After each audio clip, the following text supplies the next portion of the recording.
And now I think it's working. Right. So, hey Knots, how's it going? I'm just sorting out, as you can see, I'm sorting out my window. So give me a second, please. So, audio input is okay. Desktop audio is okay. Video capture device, this one, that's fine. Right. Hey Lena, how's it going? I'm just...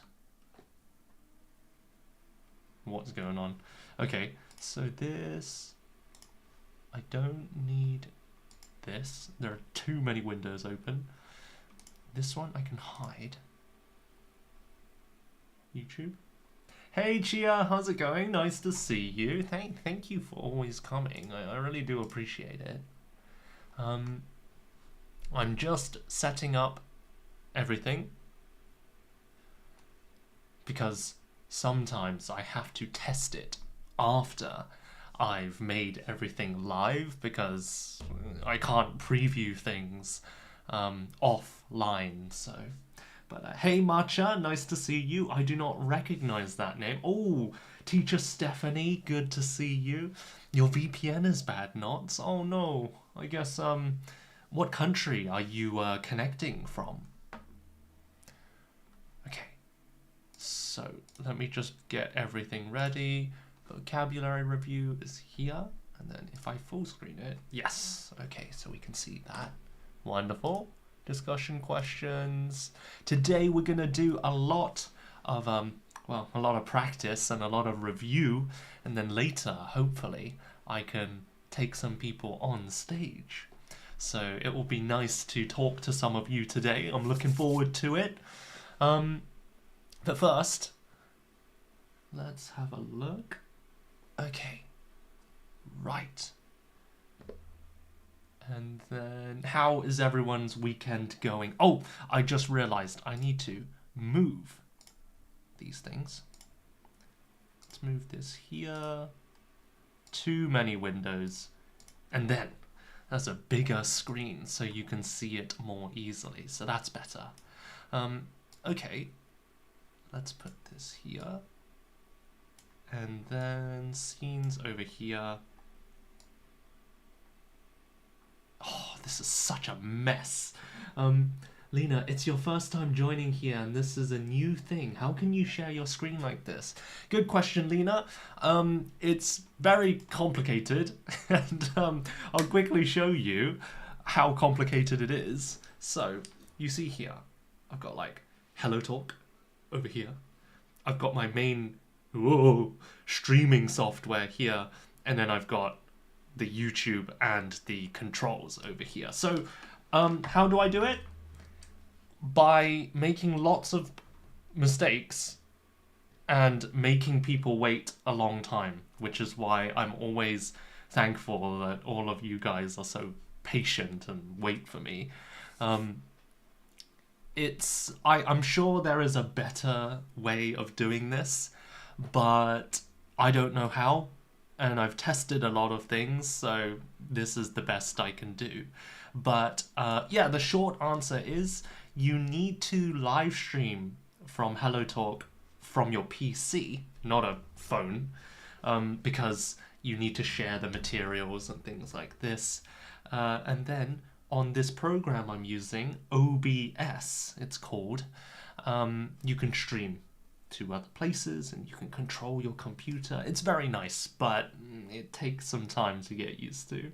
Okay, but yeah, Matcha, nice to meet you, and I hope things will go well today. Fingers crossed, Chia. Thank you. Yeah, but okay, so we got a few minutes. Just maybe today there's gonna be a lot of like, not notes, but we will review a lot of things. So if you want to prepare a pen and paper, or like, I don't know, some sort of little note card like this so you can write things down, then that will boost your learning. But if you're feeling a bit tired, if you're like, I don't feel like studying like seriously, then you can just listen and maybe say the answers out loud.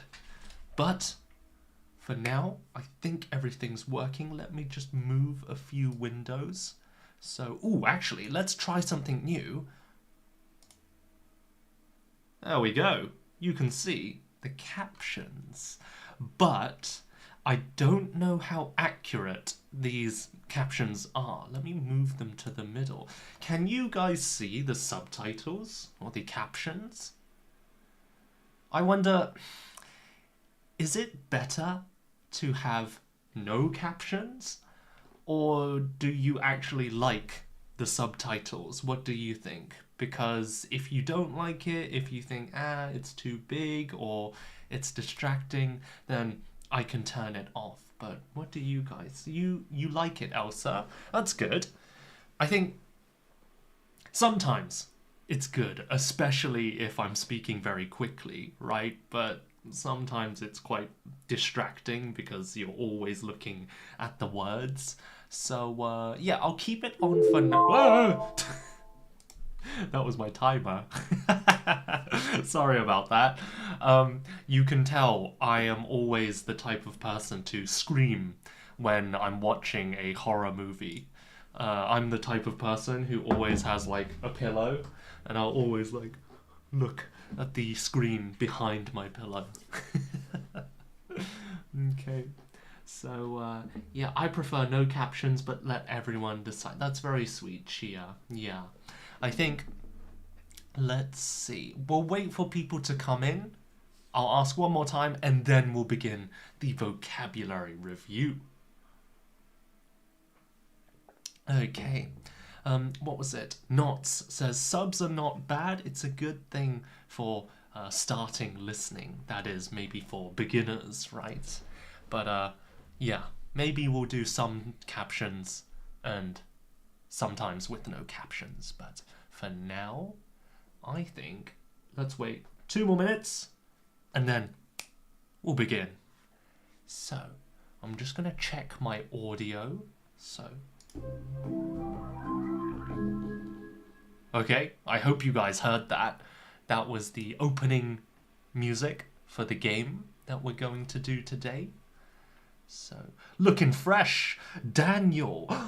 A new name, or rather, I do not recognize that name. Thank you, Daniel, for the compliment. Looking fresh. I got a new haircut. Actually, I do have a quick update for you guys. The reason why I didn't do the music lesson this week, and actually I can't stream next week as well, unfortunately, is because one of my best friends is getting married, and I will be one of the best men. So, if you don't know what a best man is in Western culture, or American, British culture, the best man is like the closest friend of the groom, okay? And the best man has a few responsibilities at the wedding ceremony.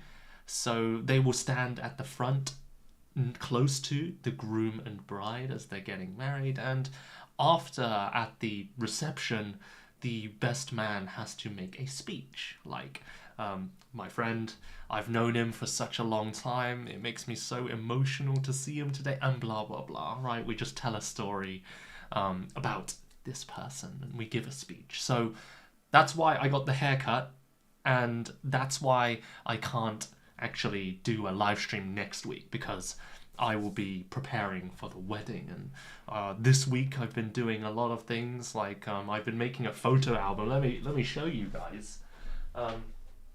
So, obviously, I don't know, it depends on the country, but it's traditional to give the bride and groom a present, of course, right? Now, of course, bought gifts or money are very nice, but I decided to make something a bit more like customized, handmade. Well, I say it's handmade, but my friend and I have made this like photo album for him, right? And we've basically gotten lots of pictures from all over the last few years. I think since 2008, I've known him for more than 15, 10. I can't remember, but it's been a long time, like 15 years. And so, we have this like photo album where there's nothing in it. No, I'm joking. So, I'll show you guys a very young Eric. I was 2010, 15. I was 13. Really? When we took this photo. So, you can see here, we got these old photos, and this is me. Here, you can see me here. Is there a better picture? Is there a less ugly picture? I don't think there are many good pictures of me, but here.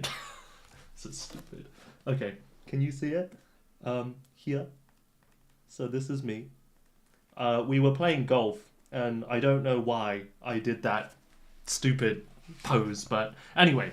So we collected a lot of photos and made a custom photo album for my friend who is getting married next week. So anyway, right. What was it? Congratulations on your friend. Mio, nice to see you.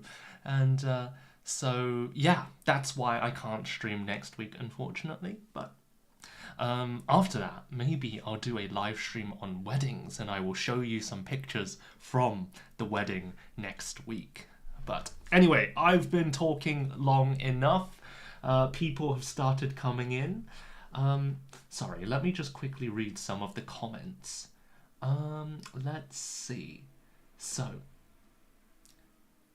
where is it? August, nice to see you. And then you want to know what dictionaries are on my shelf. Oh, so this is just an English dictionary, very standard, and just some Japanese books. Okay. So yeah. And then Michael, how can I be like you? Go abroad. Well, right now I'm in my home country, so I haven't been abroad, but I will be going abroad soon. It's a secret. Anyway. But yeah, it shows that you have a nice teenage years with your BF. My boyfriend, he's not my boyfriend. He is my... Oh, I see. Maybe you mean best friend? BF usually means boyfriend instead of best friend. But actually, some people say BFF, which means best friends forever. But BF is usually boyfriend. It's very confusing, isn't it? But, okay. Alright, so I think we can begin. You guys have been waiting long enough. Let's have a look at today's vocabulary, okay? So, hopefully you can hear the sound. Alright, so all of these live streams I've been doing for the last, I don't know, half a year, we've talked a lot about Halloween, Valentine's Day, we didn't do a Christmas one, psychology, movies and dramas, so I've collected all of the keywords and made a game. So let's test and see how many words or how many phrases you can remember from those lessons, okay? So let's begin. Let's do question number 1.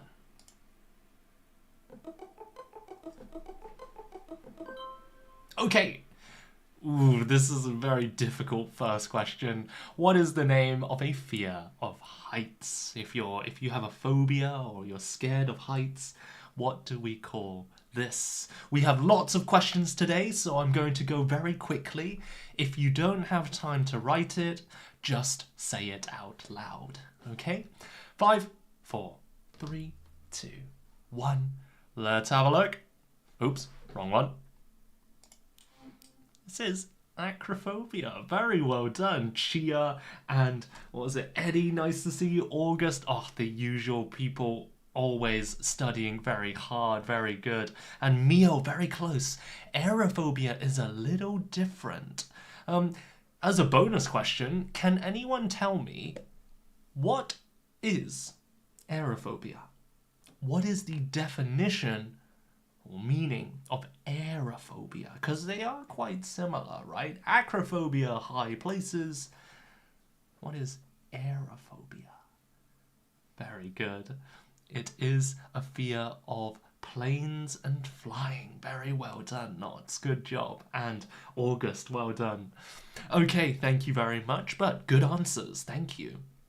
Let's go back to the next question. Right, let's eliminate and get rid of that one. Okay, so let's shuffle them a little bit. Okay, so these are definitely mixed up. Ooh, this was in the moral dilemmas lecture. We talked about controversial issues, right? Things that people don't always agree on. Ending a baby's life before it's born is called 5, 4, 3, 2, 1. Let's have a look. It is, oops, where is the word?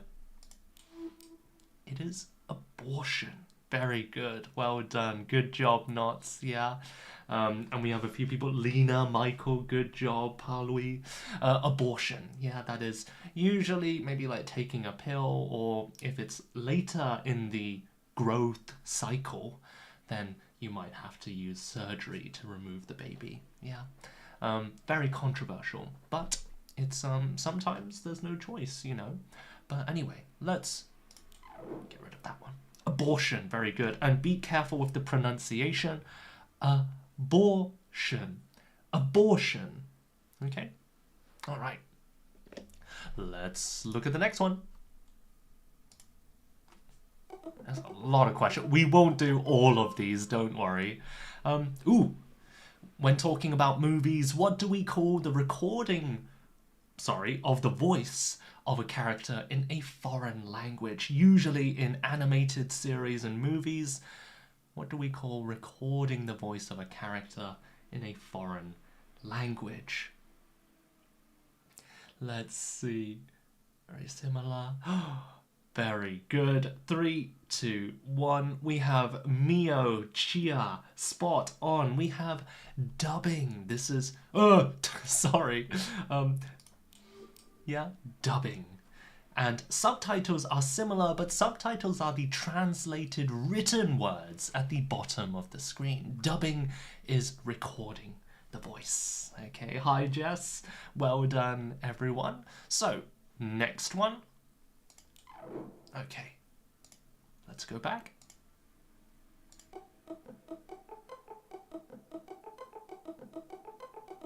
Come on. Okay, oof.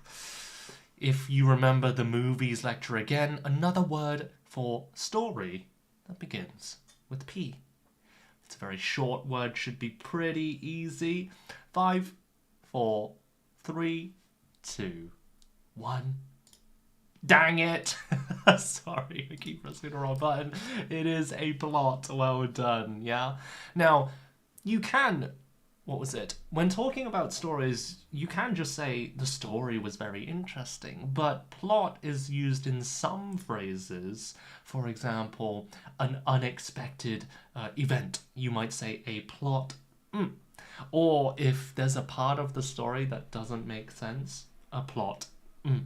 We'll look at those words later, but plot is used in other phrases. Okay?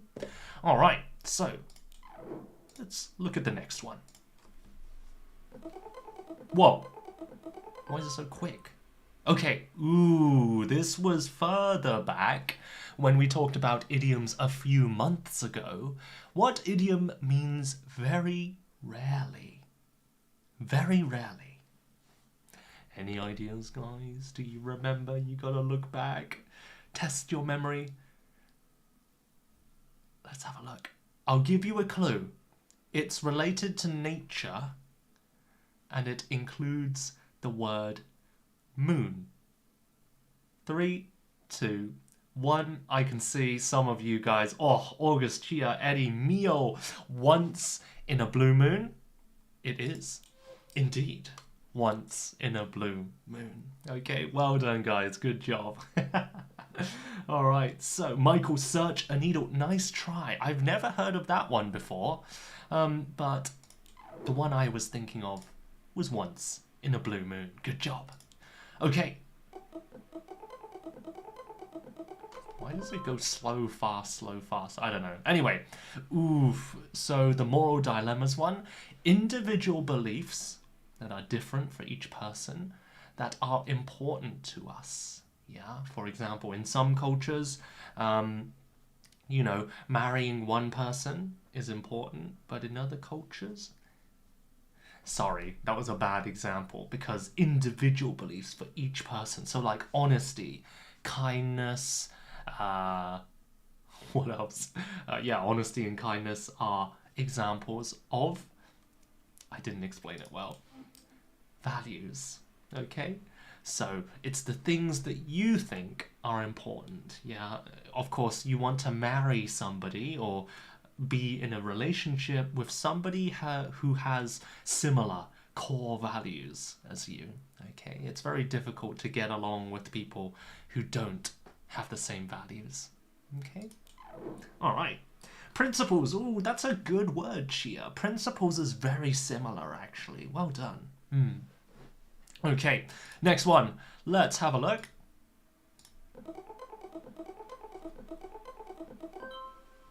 The custom of having more than one romantic partner is called... We just talked about this, you know, in some cultures it's normal to have an affair, Chia. That's the same as cheating, but there's a special name for this normal custom. Like in some parts of Africa, it's normal if a man has more than one wife. This is called, beginning with P. 3, 2, 1. This is a difficult one. We call it polygamy. Polygamy, okay?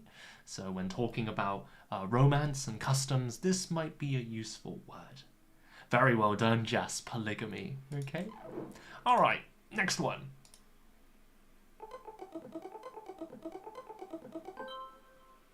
Ooh, I just talked about this earlier. A part of the story that doesn't make sense is called, Yeah, remember in the movies we talked about Michael Myers, the Halloween slasher movie, where he was in a mental hospital since he was 10. And then he escaped, and suddenly he was driving, and we were saying, wait, when did he learn to drive? That doesn't make sense. This is a plot. 5, 4, 3, 2, 1. Let's have a look. This is a plot hole. Yeah, it's a hole in the story because it doesn't make sense. It wasn't explained or it wasn't shown properly. Yeah, and these are bad for the story. Yeah, it's like when you have a science fiction or a fantasy movie and there's an important rule, like for example, I don't know, in Harry Potter, the muggles, or the normal humans, can't use magic. But then in one scene, a normal muggle, a human, suddenly uses magic. That is a plot hole. They're breaking that rule. Okay? Right, so let's move on to the next one. Okay. Yeah, remember the word. Sorry, you remember the idea, but not the word. That's very common. Moral dilemmas again. Ending someone's life because they want. Because they want to ask for it, sorry. They have a terminal illness, is called, yeah? So if somebody has cancer, let's say stage 4 cancer, and they know they will not recover, an illness where you will not recover is called a terminal illness. When they choose to end their life, because they won't get better and they have a lot of pain. They just want to die peacefully, yeah? This is called, any ideas? 3, 2, 1. This is indeed called euthanasia. Okay, the spelling and the pronunciation is quite difficult, so I'll say that one more time. Euthanasia. Euthanasia. Okay, nice. All right, so let's get rid of that. Euthanasia. All right. Hello. There we go. Very well done. You guys remembered a lot of words. What is the opposite of optimistic? What's the opposite of optimistic? Wow, very good, guys. Good job. We have the word. Let's have a look. Pessimistic. Very good.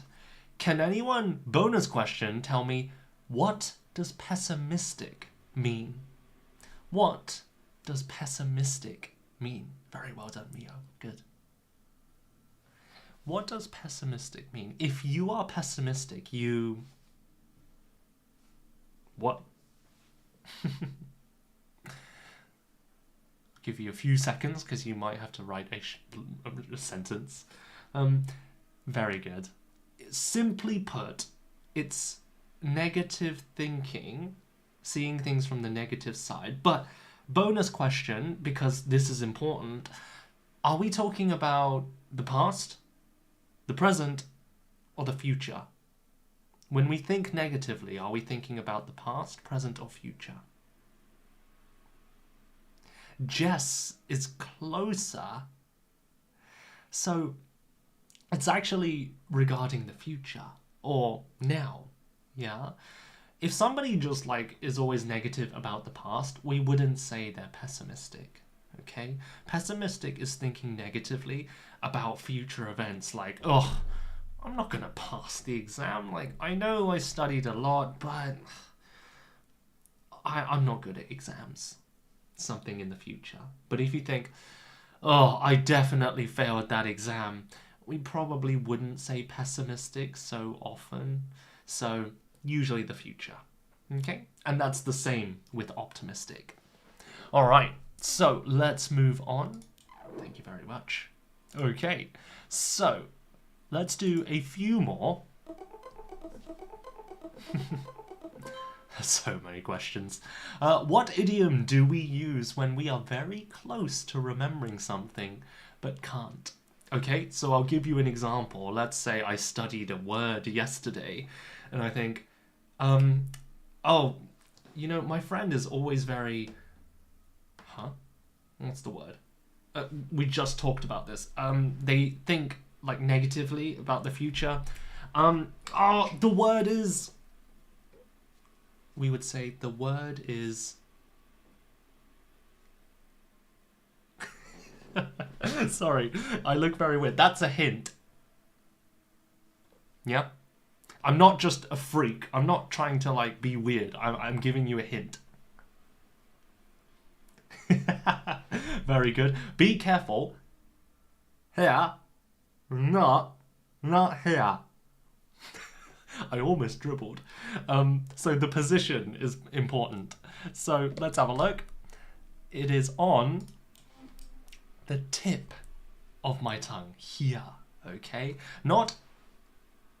What was it? It's not on my tongue. It's on the tip of my tongue. Okay? So, good job. Well done.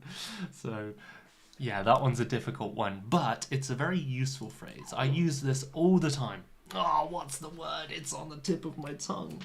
Okay? Okay, let's move on. How many should we do? Let's go for another few minutes. What idiom do we use when we want to give a quick, rough answer? So in other words, it's like, I think it's roughly... So somebody says, how long have you been studying it? Like, how many hours? And you think, I don't know. Like, maybe 3,000 hours? 4,000? I don't know. I've never counted. Something, something. You give your answer. Roughly, it means roughly, but there's a phrase. I'll give you a clue.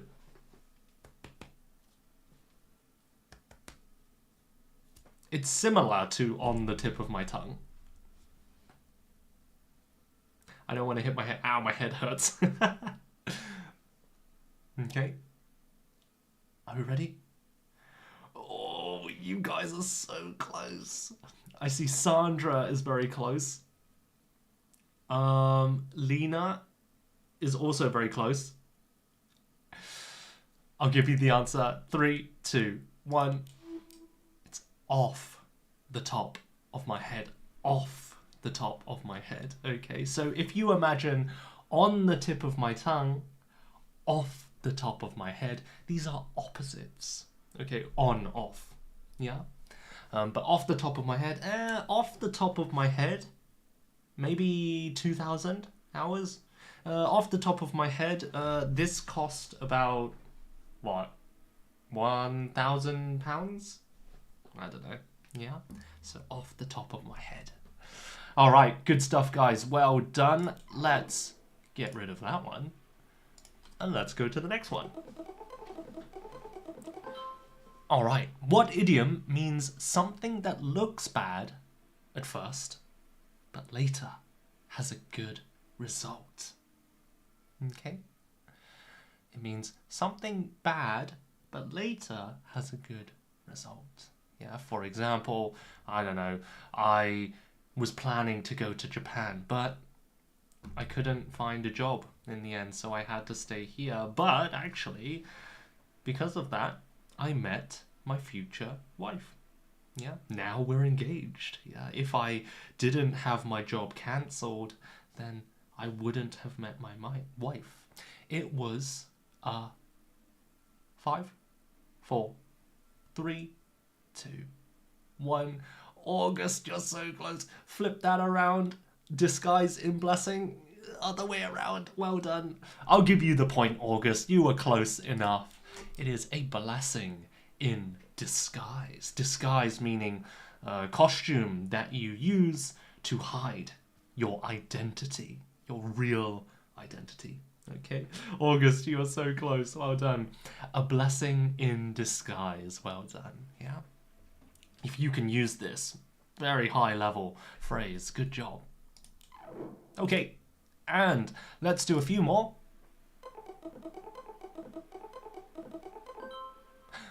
What idiom means skip the small talk and get to the main topic? This is a very useful one that you can use every day, yeah? Like if the other person is busy, you might say, oh, I will and then you talk about your question or your topic or whatever. Any questions? Sorry, not questions. Any answers? Skip to the juicy part. Oh, I like that. Sandra, that's not the one I was looking for, but something... No, it's about the same length.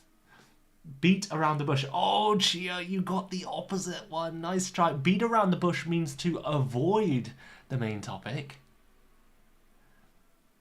We have 3, 2, 1.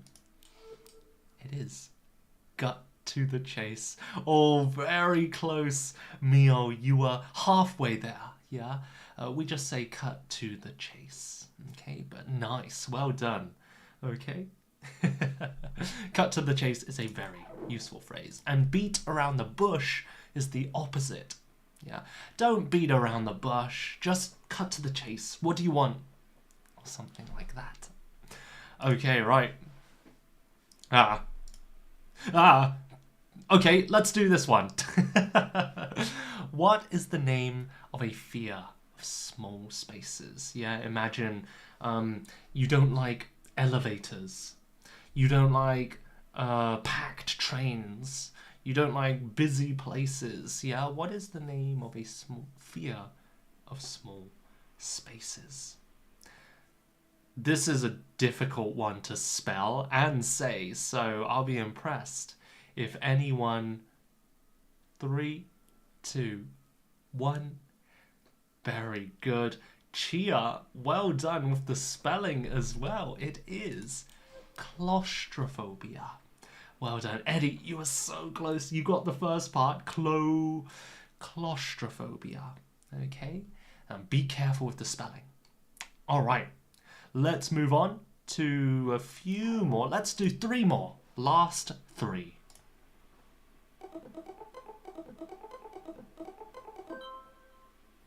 Ooh, this is a very useful word if you're talking about a series of movies. For example, Harry Potter.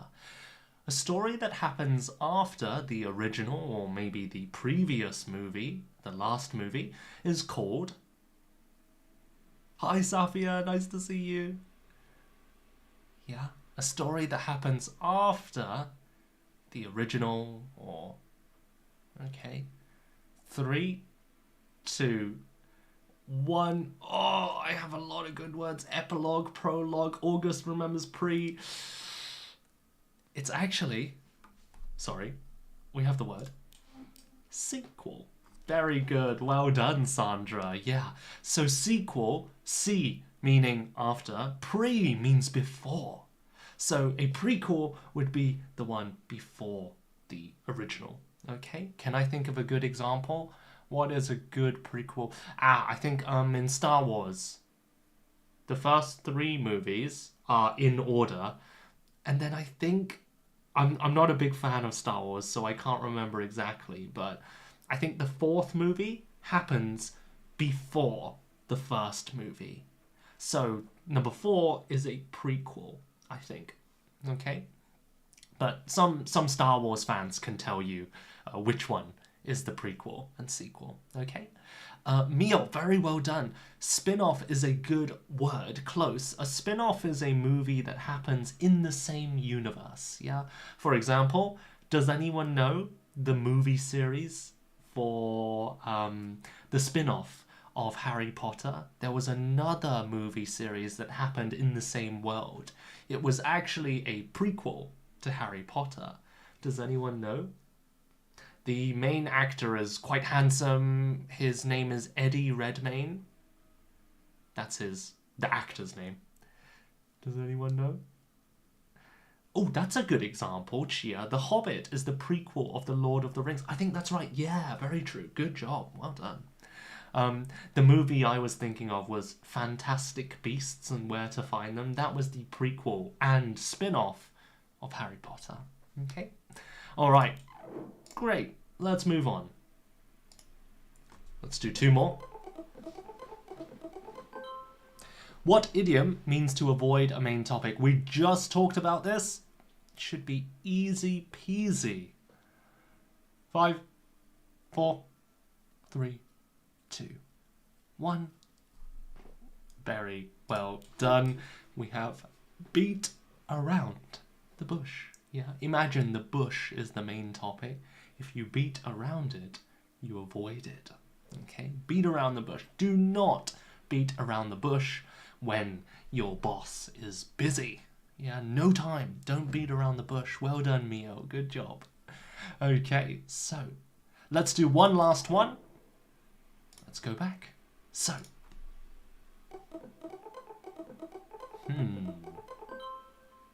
oh, this is another good word if you're talking about movies. An unexpected event in a story is called... Remember, another word for story beginning with P.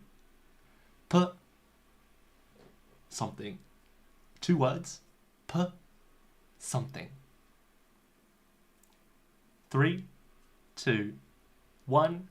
Very well done. August, Jess, Chia, and Sandra. We do have a plot twist. Yeah, imagine the story.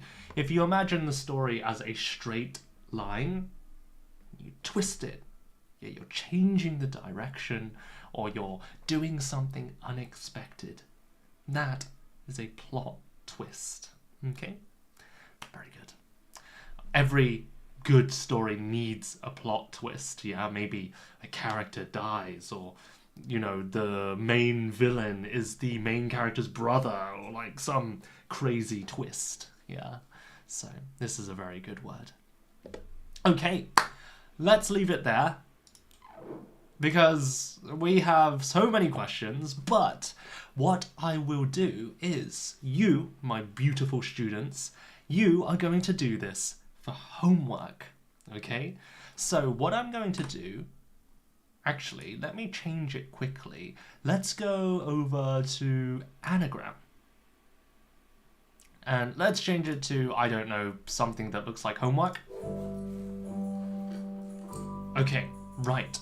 So what you're going to do, I'm going to send you a link to this quiz, and the reason why I want you to do this game is because, 1, it's easier, it has the letters, and 2, spelling is super important here, yeah? So what is the opposite of pessimistic? If I use my keyboard, I'll go P, E, S, and then is there 1 S or 2 S's in pessimistic? What do you think? 1 S? 2 S? It's actually 2 S's, so pessimistic. There you go, yeah? So while you're typing and spelling the word, then you can practice sounding the words and pronouncing it, right? We say pes, and then if you're not sure if you agree or disagree, you are da, da, da. And be careful with the large. If I use a small O, is it wrong? Oh, no. Small or large, it doesn't matter. So on the fence. And you're also practicing typing, right? So I think you can do this on your PC. I haven't tried it on my phone, but I recommend, well, using whichever device you use the most, okay? What's another word for a strong fear? Phobia. Done, okay? So I'm going to, where's the button? Sorry, share, set assignment. Let's do vocabulary review quiz. And you can enter your name, and then no deadline, leaderboard, why not? And then start. So I'm going to copy this, and I'll put it into here and YouTube, so that you, if I click on the link, then it will ask you to put your name. I'll show you here. So when you click on the link, you will see this screen, and then I say Eric, start, and then you just do the quiz, and it will even give you a score at the end of the quiz, and you can, you know, compete, and what was it? I can see your scores as well. So if you get a really good score, I will be able to see this. I can see my top students, okay? So just a bit of fun, but just use it for your review practice, okay? All right, let's leave it there. Let's get rid of this and then done for now, okay? I'm gonna remove the captions because I do think it's a bit distracting, but sorry, 1 second. Captions, goodbye. All right, so that was the end of the vocabulary review. How do you guys feel? Do you feel like you've learned some new phrases? I really hope you have. But how do you guys normally study vocabulary anyway? For me, I'm not a big fan of flashcards. For me, I'll write them down, and then I will tell a story to my teacher using some of these words, right? Or maybe something interesting happens in my life. I search the word, I write it down, and then when I talk to my teacher, I just try to use the word. That's how I remember vocabulary, but what about you guys? Well, thank you, August. That's very sweet. Are you a certified teacher? I am. I've been teaching ever since I graduated from university. Probably 8 years now that I've been teaching. So yeah. But Jess, thank you. It was very insightful. You're very welcome. Mohana, perfect. But yeah, I'm glad it was useful for you. Okay, and next time we will do another one. As I do more live streams, there will be more vocabulary and we'll do different games. So yeah, okay. All right. So does anyone have any questions for now? Anything? No? We're okay? In that case, let's do a few discussion questions. And for some of the questions, I will be happy to take people on stage. I just need to check. If people want to come on stage, then please raise your hand. I might have to change my settings a little bit, but let's go through a few questions first, okay? What was it? Cindy, you look young. How old are you? How old do you think I am? Does anyone know how old I am? Maybe you can comment. Don't worry, I won't be offended. I won't be hurt if you say 58. How old do you guys? Safia thinks 29. Cindy says 18. August knows 29. Oh, Safia and August know me very well. I am 29, that's right. Oh, but you look 22. I feel like just people who are energetic and smile a lot, I guess, they look younger, right? Yeah, I don't know. But yeah, I'm 29. But okay, right. So shall we? I wish I was 18. Oh my gosh. But anyway, let's move on to some of these discussion questions, okay? So if you want to come on stage, then please raise your hand and yeah, we'll have a quick chat. There we go. Okay, so let's have a look. Question number 1. Ooh, this is a very important question. What do you guys think? Is learning idioms more important than high-level vocabulary? So I'm thinking like maybe B2, C1, C2. Yeah, words like maybe industrious or extravagant or something like that, yeah? Or idioms more important, once in a blue moon. Off the top of my head, I think... What do you think is more important? Any ideas? I have my opinion, of course, but I want to hear from you guys first. What do you think? Yes? No? I think yes, August says, because idioms are an important part of the conversational speech. Ooh, interesting. I do agree. To add to what August said, I would say it really depends on the idiom. Some idioms are similar to words. Some idioms are a lot more common than other words. In other words, some idioms you can use in more situations, right? For example, once in a blue moon, very rarely. You can use this quite a lot, right? I exercise once in a blue moon. But other idioms, for example, can I think of a rare idiom? Let's say, oh, spill the beans. Spill the beans is relatively rare, yeah? We use this when we want somebody to tell us a secret, yeah? But people don't always have secrets. And even if they do, we often don't realize. So using spill the beans, it's natural, but we don't have so many chances to use it. So some idioms are more important than high-level vocabulary, okay? If you want to know which idioms are common and which ones are not, then you just have to ask natives, unfortunately.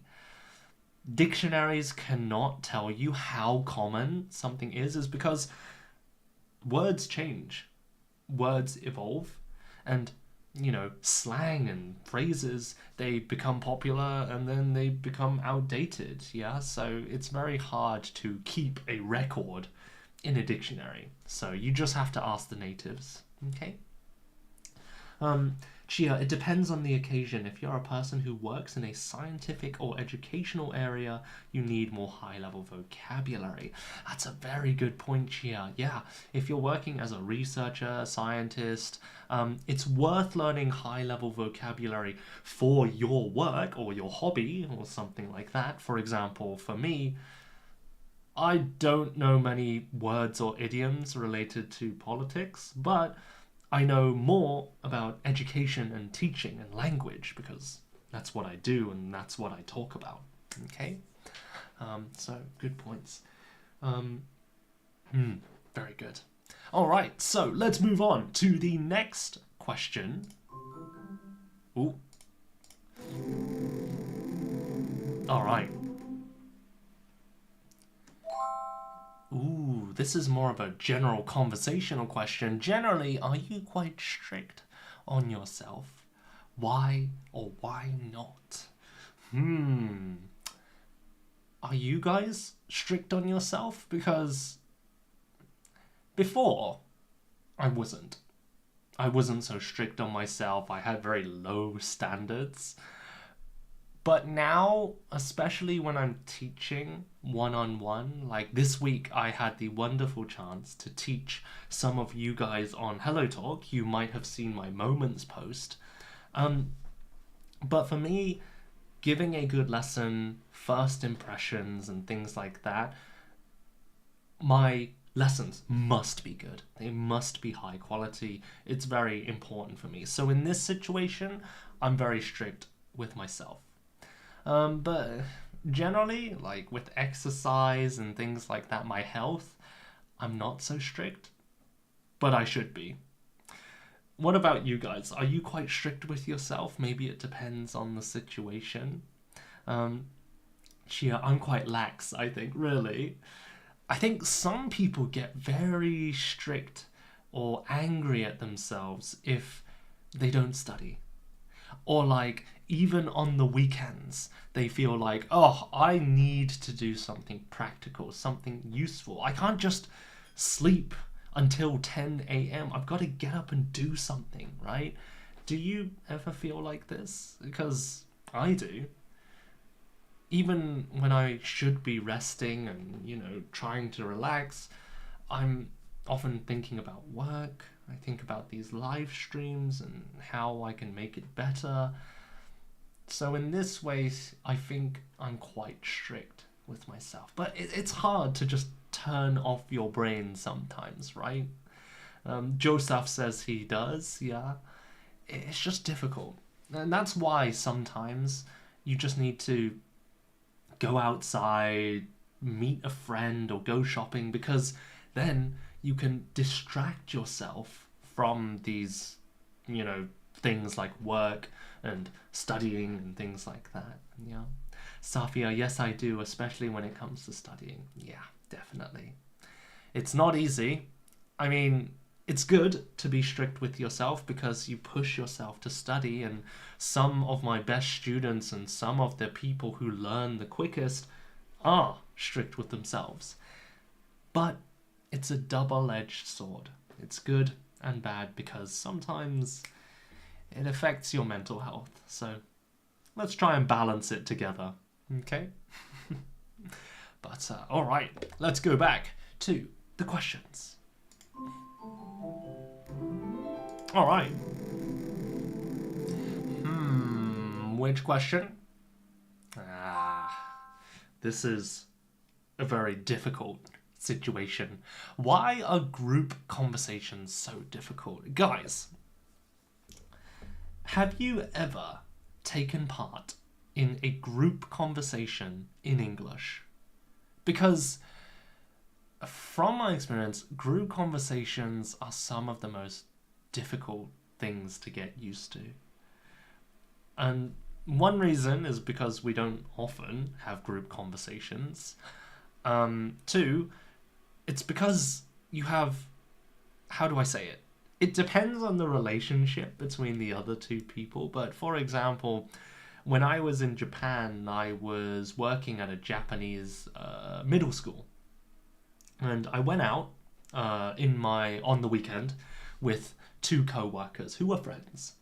Those two were girls. We were all around the same age, but they were talking. They were both Japanese, and we were all speaking Japanese, and they spoke so quickly. They were like, blah, blah, blah, blah, blah, blah. And then also, they're talking about people, like, from the school, and they're talking about, like, contextual things. For example, if they say Yamada-san, I'm thinking, wait, who's Yamada-san again? It's this person. And then they are already moving on with the conversation. I'm still trying to remember who the heck is Yamada-san. And then when they say one word, sometimes people cut into each other. That is, for example, so, you know, Yamada-san, like, did you hear about... Oh, yeah, I heard about it. That's crazy, right? Like, they will cut in and start speaking even before the other person has finished, right? Like, when you think about real life compared to Aiken or, what was it? These English listening exams, even the top level English exams, it's easy because person A, good morning, how are you doing today? Person B, yes, I'm doing very well, thank you, it's a wonderful day, isn't it? Like, the vocabulary is definitely higher level, but the speed, it's faster, but it's just completely different to real life. For example, in real life, people often stutter, yeah? Stutter means to kind of make a mistake with your words. For example, the other day I'm going to, so, you know, where they make a mistake with a word, or they realize they used a wrong word and they start again, like start, stop, start, stop. As a language learner, this is just exhausting, trying to follow not just one person, but two people, and the situation, it's just, oh my gosh. But what was it? Because there will be many opinions. Yeah, that's true. And a common thing in English exams is understanding, do they agree? Do they disagree with the question? Do they disagree with each other? And like, oh my gosh. Joy Eagle, hi, nice to see you. You studied Japan and the UK. Do you think you are Japanese Asian? I'll talk about that another time. I want to keep on topic for now. But I didn't study in Japan. I taught in Japan. A very good question. In my brain, 3 languages are mixed. Yeah, it's difficult, isn't it? Like, when we're thinking in 2 languages, of course you have your mother tongue, and they say you shouldn't translate, okay? Do not translate from your first language to your second language. But I don't agree with that 100%. Because at the beginning, you need a reference point, right? You need a starting point to compare, okay? Now, sometimes students will ask, how do I say A in B? Yeah, how do I say this word in Japanese or English? And natives will say, the closest one is this word. But you need to be very careful, because if you're asking somebody who is not an English teacher, they might not know the nuance or the difference between the English word and your native word, right? You know, all the time there are these special phrases that we just cannot translate. Yeah. For example, in Japanese, you have the phrase "otsukaresama desu." Yeah. And then you might translate it as "you must be tired," because otsukare means kind of like fatigue or tiredness. But a natural translation would be "thanks for the hard work." And we say this after we leave the office or as we're saying goodbye at the end of the day. Okay, so direct translations and natural translations, you need to be very careful. Okay, but I don't think it's always bad to translate directly. But yeah, anyway. So yeah, why don't we go back to group conversations? Yeah, why are group conversations so difficult? Yeah, it's just because of information overload, right? So the one thing I think for advice, if you want to be better at group conversations, of course, listening is number one, just doing more listening and, you know, having more group conversations. But number two, if, for example, they ask you something, right? Oh, what do you think, Eric? And I'm like, what did you say? Instead of just panicking and thinking, I don't know what you said, just repeat the key points that you did hear, okay? And one phrase you can use here is, let me get this straight. I'll say that one more time. Let me get this straight, okay? This means, let me check what you said. And then you repeat. This is called parroting, and it's very good for two reasons. One, because you're repeating what the natives say, so you can copy their language, and by copying, of course, it helps us remember these new phrases. But two, when we check what we understand, for example, oh, so let me get this straight. You are angry at this person because they said something rude about you, right? And then if you're correct, they will say, yeah, that's right. And then you say, okay, right. So I think blah, blah, blah. But if you're wrong, and don't worry if you're wrong, because often you will only be partly wrong, like only some parts. For example, oh, no. He wasn't angry at me. He was angry at her. And then again, you're listening, you're checking your understanding, and then after they correct you, you're like, oh, I see. So he was angry at her. Okay. And then you can give your answer with more confidence because you've confirmed or you've checked your understanding, right? So parroting is very important, and let me get this straight. One of the most useful phrases for English learners. Okay? But yeah, I would use that technique to help deal with group conversations. Okay? All right. But yeah, it's one of the most difficult things to get used to. So don't worry if you're not great at group conversations. Okie dokie. Right, let's move on. Sorry, let me actually check the, what was it? The comments. Okay. And then European thinking better. You don't know the complexity of the Russian language.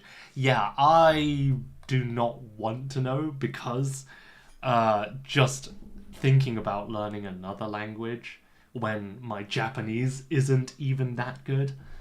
Oof, I feel tired already, but I'm sure Russian must be such a difficult language. Wow, amazing.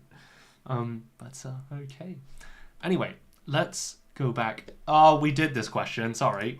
Goodbye. Right, let's do another one. Okie dokie. Ooh, this will be very useful for you people on Hello Talk. What are the most important qualities of a language partner, a good language partner? Many of you are very serious about studying English. You really want to improve, and one of the best ways to improve is to find a good language partner. But what makes a good language partner? What makes the difference between someone who's a great language partner and a not so good partner? What do you guys think? I'm going to quickly take a drink while I wait for your answers. Just one word, too few words is okay. When you look for a language partner, what kind of things are you looking for? And if you've ever had some really good language partners in the past, what was so good about them? So, Safia says to feel comfortable, definitely. I think a lot of things that make a good language partner also make a good friend, a good person, right? Definitely Dung. Friendly, understanding, patient, yeah? And if they are patient, you feel more comfortable, right? Because one of the scariest things when speaking another language is just trying to reply quickly. When you're a beginner, it takes longer to make sentences, right? So we panic when we're making the other person wait. We try to say something quickly and then we stutter and then we have to start again. It doesn't feel great when you don't speak well. It's very frustrating and embarrassing. But if they are patient and very kind, then you feel more relaxed. And then you speak better because you're more relaxed and less nervous. Yeah. And then Vera, don't disturb you when we talk to each other. Definitely, yeah. Again, people who give you a chance to talk. If they interrupt you, if they say something too quickly, for example, so what do you... Oh, sorry, you first. Yeah. They often give you a chance to speak. No one likes people who just talk about themselves all the time or never return questions. Yeah. So that's another good thing. A good language partner will ask you lots of questions and they will be interested in you. Okay. Unfortunately, there are many people in this world who just want to speak. They want somebody to listen, that's fine. That's not wrong. Everybody needs somebody to listen to their stories, right? We need to share things. We need to get rid of this stress. But every conversation, every relationship is a two-way street. We need to give and take.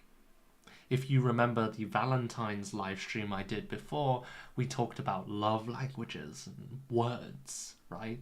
And if you don't share, each other's languages, if you don't share words or give to each other, then your relationship will get worse. So, but very good, Vera. Oh, Elnaz, nice to see you on break time. Oh my gosh, on your break time and coming to watch. You're very hardworking. Well, I hope your work is going well. I'll be seeing you next week for the free lesson, so looking forward to seeing you. If you guys don't know, I am now taking new students. I'm accepting new students just to have a chat because I want to get to know you guys. So if you want to have a free lesson with me, send me a direct message on Hello Talk, Instagram or whatever, and then I will choose 3 or 4 people each week to teach, okay? For free, don't worry, no money, okay? All right, sorry. So what was it? Because we can make mistakes. Yes, Vera, it is difficult. When we make mistakes, we need to find somebody who's patient. They understand what we are trying to say without saying it in a perfect way. Yeah. There are some people who will try to like correct you all the time and say, oh, you shouldn't say this. You should say this. But when correction is great, and we love learning new words and understanding our mistakes, but from my experience as a teacher, even when people pay me money to correct their mistakes, no one likes being corrected too much. Okay?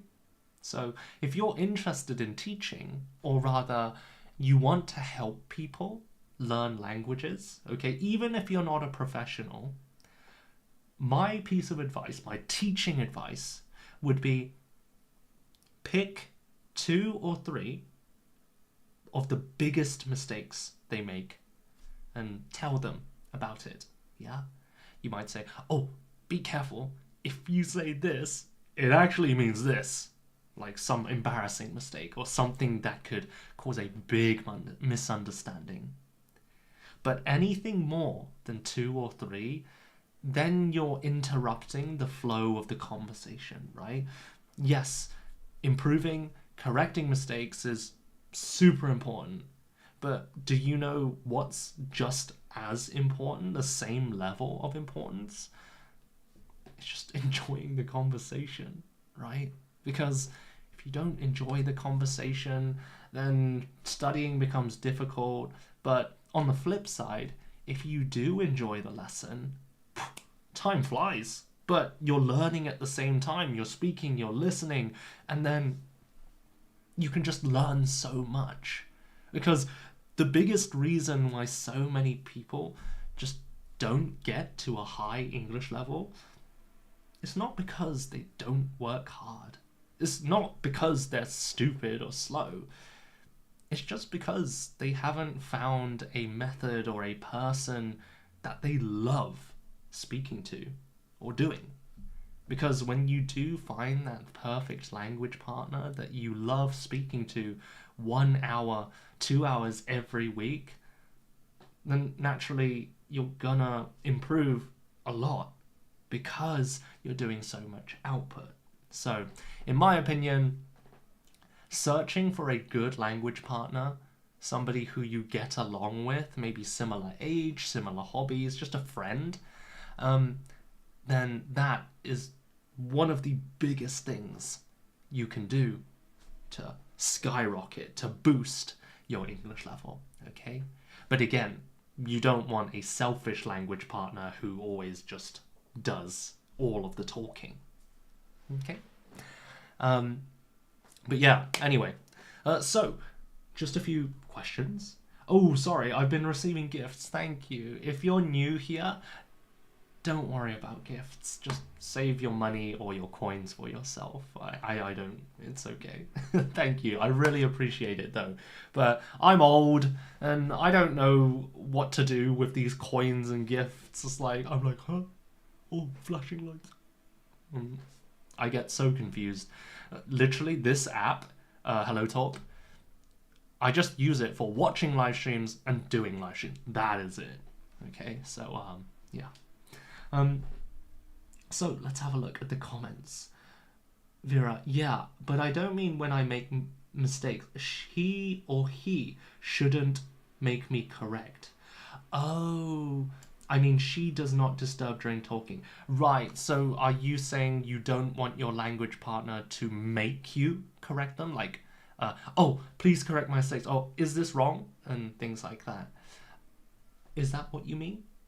If so, yes, you don't want a language partner who gives you too much work. Like, of course, you know, a few questions like, oh, is this word natural?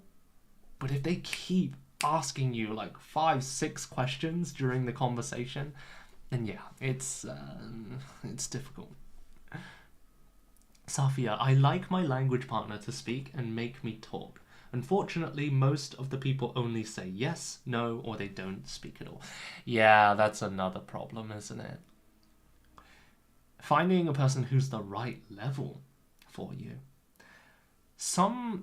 Now, again, we're all human. We all understand how scary and shy people can be. But if your partner only says yes, no, okay, then you can't have a good conversation, right?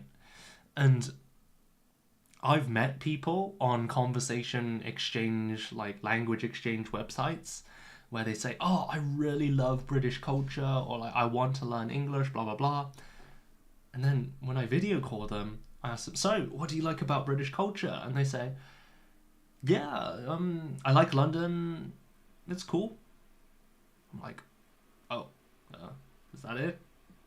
And then I ask them more questions. Maybe they just need a bit of a push.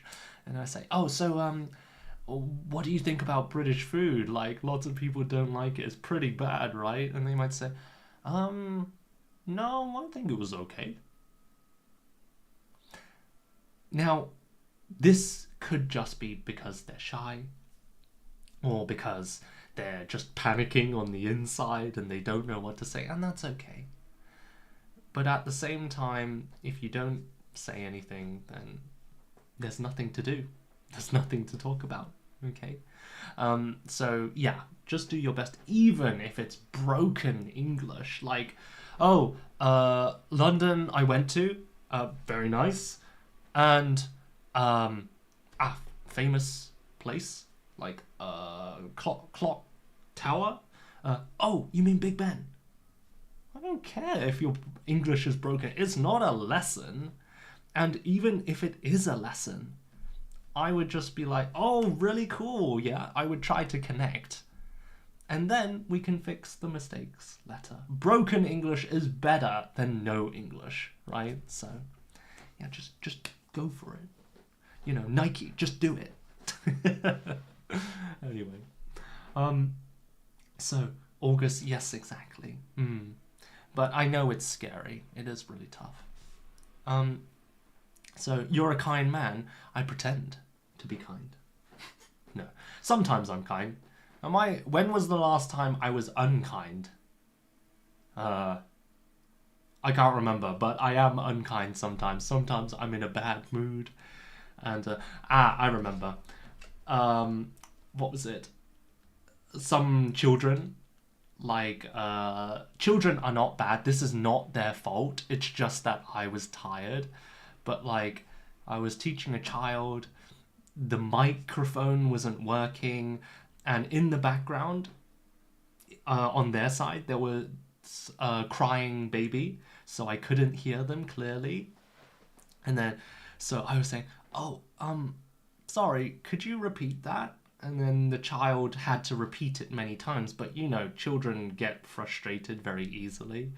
So after I said, could you please repeat that for the third time, they started getting angry and short-tempered, and then I couldn't hear them, and then I didn't want to ask them repeat again. My voice was hurting, so I got a bit I was like, okay, let's move on. But I've never gotten super angry at a student. So, yeah. Anyway. So, what was it? Hi, Nancy, nice to see you. And then, oh, Helia had a question. How can I learn English myself? That's not a simple question, unfortunately. There are hundreds of methods, but pick the one that you enjoy the most, okay? A method that's fun, that you enjoy, is better than a method that's efficient or fast, okay? Anyway, what was it? I love that see you, Elnaz. I love my partner to ask me questions, but they always wait for me to ask them. And when they ask them, they just say yes. Yeah, that's just some people who are not ready to have conversation lessons or just language exchanges, yeah. It can't be helped. You just gotta try lots of different language partners, and if enjoy or connect on the first meeting, that's okay. Just try to find another person. Even if you try 10 different people, if you find one person to connect to, that's enough. Because if it's a good connection, then you'll continue talking to them for years. Yeah. Me, I've probably done language exchanges with maybe 40, 50, 60 people. And I still talk to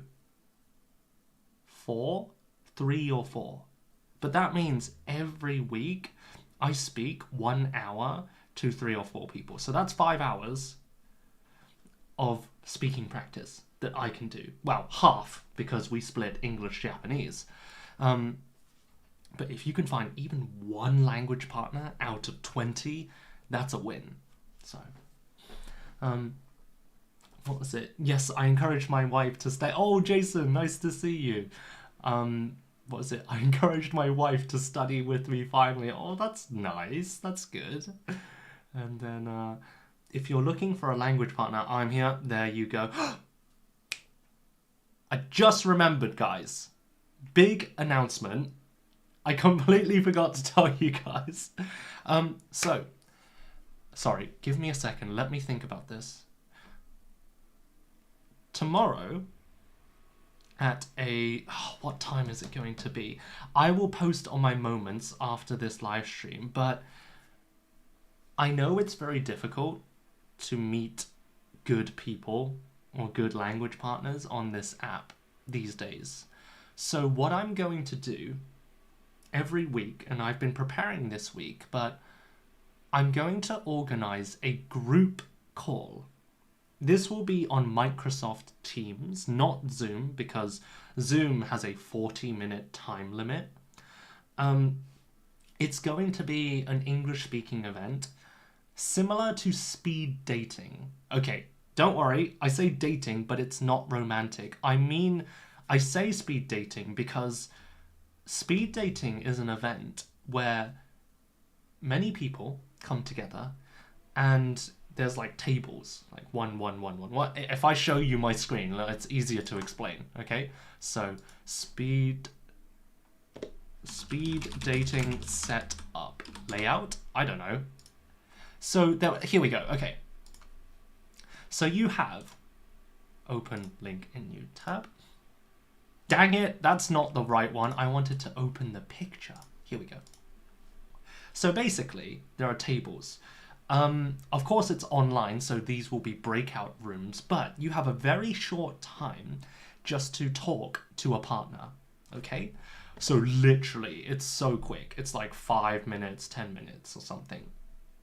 What I'm going to do, I'm going to invite people to the event, but I will only invite people who I know or who come to the live streams often, because I know people who come to the live streams often, to my live streams, I'm not a handsome man. I'm not just a pretty girl to look at, right? A lot of these people, like people who are looking for romance and girlfriends or boyfriends, they will usually follow these like pretty or handsome men and that stuff, right? But I know people who come to this live stream on YouTube and Hello Talk, they are serious about language learning. Of course, maybe not 100%. I cannot promise anything, but I'm going to do my best to invite people who come to my live stream often. And that way, when we do this group event together, especially for the women, now I'm not feminist or sexist or anything, but I know I've seen it. It's more difficult for women to find a good language partner because there are so many men who use this as a dating app. Unfortunately, that's something we can't avoid. So I'm going to do my best to make this event tomorrow, if enough people sign up today. If we have like maybe even just 6, more than 6, then I'm going to organize a Microsoft Teams meeting room. Yeah. we can have up to 100 people. And what we will do, I'm going to prepare some conversation questions. And then, like this image here, I will separate you guys into pairs of breakout rooms. And every 5 or 10 minutes, we will swap partners. The reason why I want to do this is 1, to help you find a language partner.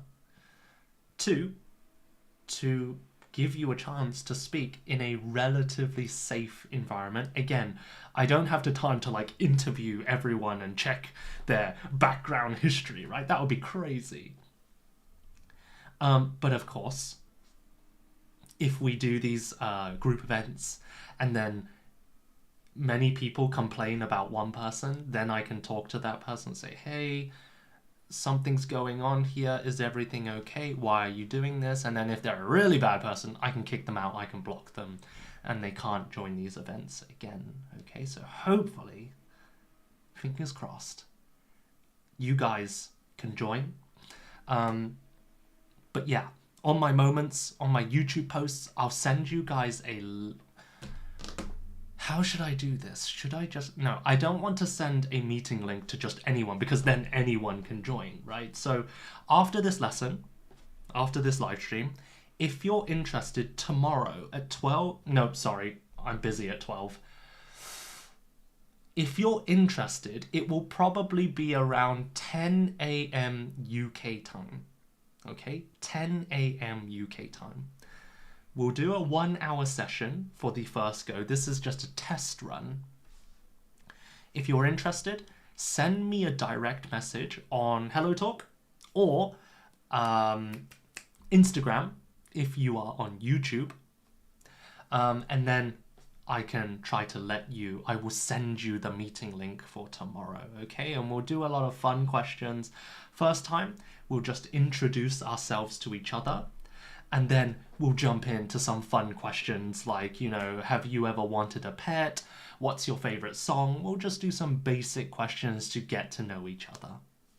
Okay? All right. Okay, I'm going to go back. There's a lot of questions and comments. You're such a kind and patient teacher. Thank you, Safia. Sorry. It sounds very arrogant when I read a comment that's a compliment. I should read the whole comment first.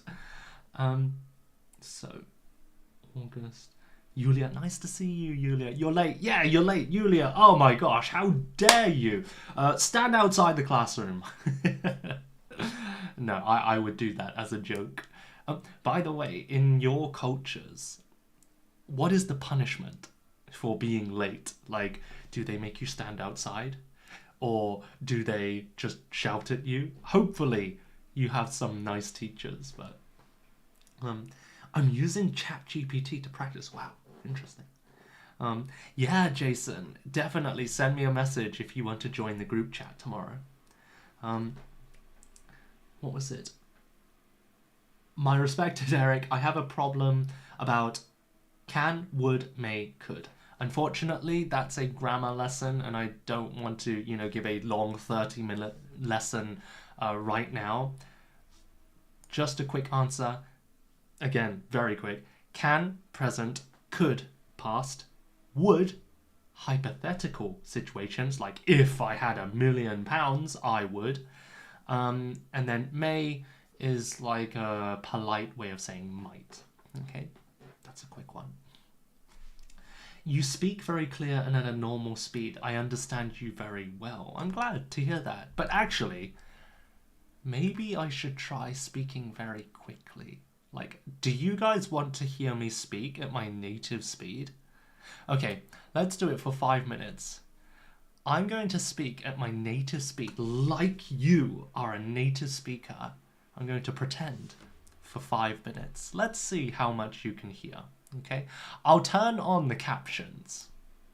Okay, all right. So, Alessia, a very famous. I was going to say YouTuber. I don't think she does YouTube. Hello, talker. Let's say. Nice to see you. How are you doing? Fingers crossed. Yeah. Secret codes are needed. What kind of secret codes? What's your YouTube channel, please? Oh, you can find it in my profile. I'll send it later. Okay. I'm new here, along with your IG. Yes, please. Please not quick. Michael, you don't want to hear me speak quickly? I mean, come on. This is a good chance. Just 5 minutes. Just 5 minutes. We would like you not to downgrade language for us. Yeah, it's difficult because as a teacher and as a live streamer, I'm sure you know. And actually, I really like Alessia, that is Olgata. I was watching some of her streams recently, and I noticed that she does make an effort to speak very clearly. And when people don't understand something and they say, oh, could you repeat that? She doesn't just say it at the same speed because, you know, this is one of my pet peeves. When you speak to a native speaker and you ask them, oh, sorry, could you please repeat that? Okay, this is unfair, but they will repeat it exactly, maybe even faster. Okay? Sorry, could you repeat that? Yeah, I said this. I was like, what? Could you please slow down? Or like use different words or something? But anyway, it's not their fault. It's not always their fault, but yeah, it does irritate me when they just say the same thing exactly the same way 3, 4, 5 times in a row. Okay, but anyway. So, oh, Olga, that you code switch. Yeah, do you guys know what code switching is? Code switching is when you switch languages mid-sentence, right? So, for example, when I speak to my mother, she understands English, but sometimes there's a word, a bad word just came up into my mind. Like, oh, what is this guy doing? Like, I won't say the word, it's very bad. But like, yeah, you know, when you like want to say a bad word and you want to swear. Like, this is a classic thing. When I speak Japanese, Japanese people are very polite and the language is very elegant and nice. And that's why they don't have swear words, right? They don't have bad words. So what do I do when I'm feeling frustrated, right? Like, if I hit my... Okay, this will probably go on YouTube, but it's fine. Actually, I don't know if there are children watching, so I won't say it. But if I hit my hand, for example, I'll be like, ah! And I will say F, U, something, something, right? But in Japanese, when I do this, I'm like, ah! Nanka! Yeah! And like, I just can't release that tension or stress because there's just no bad word for it, right? But what about you guys? Do you guys have a special, like, word or a special bad phrase that you use, not as an insult, but just to express your stress or frustration? For example, when you... Okay, ow! That actually hurt. When you hurt yourself, do you say anything? Because in English, we would say, ah, fudge, or like, oh, sugar, or something like that, right? But what was it? Please not quick. Professional deformation? What do you mean? When I release tension, I go back to my native language because nothing else can do the job. That's a very nice phrase. Nothing else can do the job, right? There's nothing that quite... When we're emotional, sad, happy, or like very frustrated, we tend to go back to our native language because that's the language we connect with emotion. So when you have people who can act and can speak emotionally in a second language, that is very impressive, right? To me, that's the sign of a very high-level speaker. And if you want to practice this, then reading books where there are lots of character dialogue is very good practice, because what you can do is this: you pretend like you're really acting. So, and then the man entered the room and said, you know what, I am sick of this, right? Because it's very hard to act or play a character in a book if you don't understand all the language. And also, your pronunciation and rhythm has to be quite natural.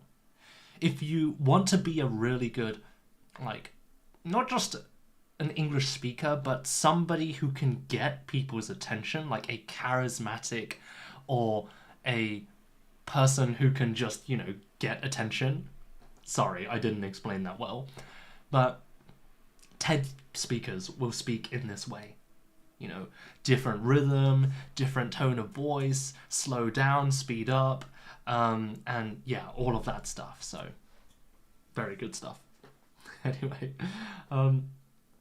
oh, sugar. Yeah, August, you can't, because this is a family-friendly live stream, I change sh with sugar, and I change huh with fudge.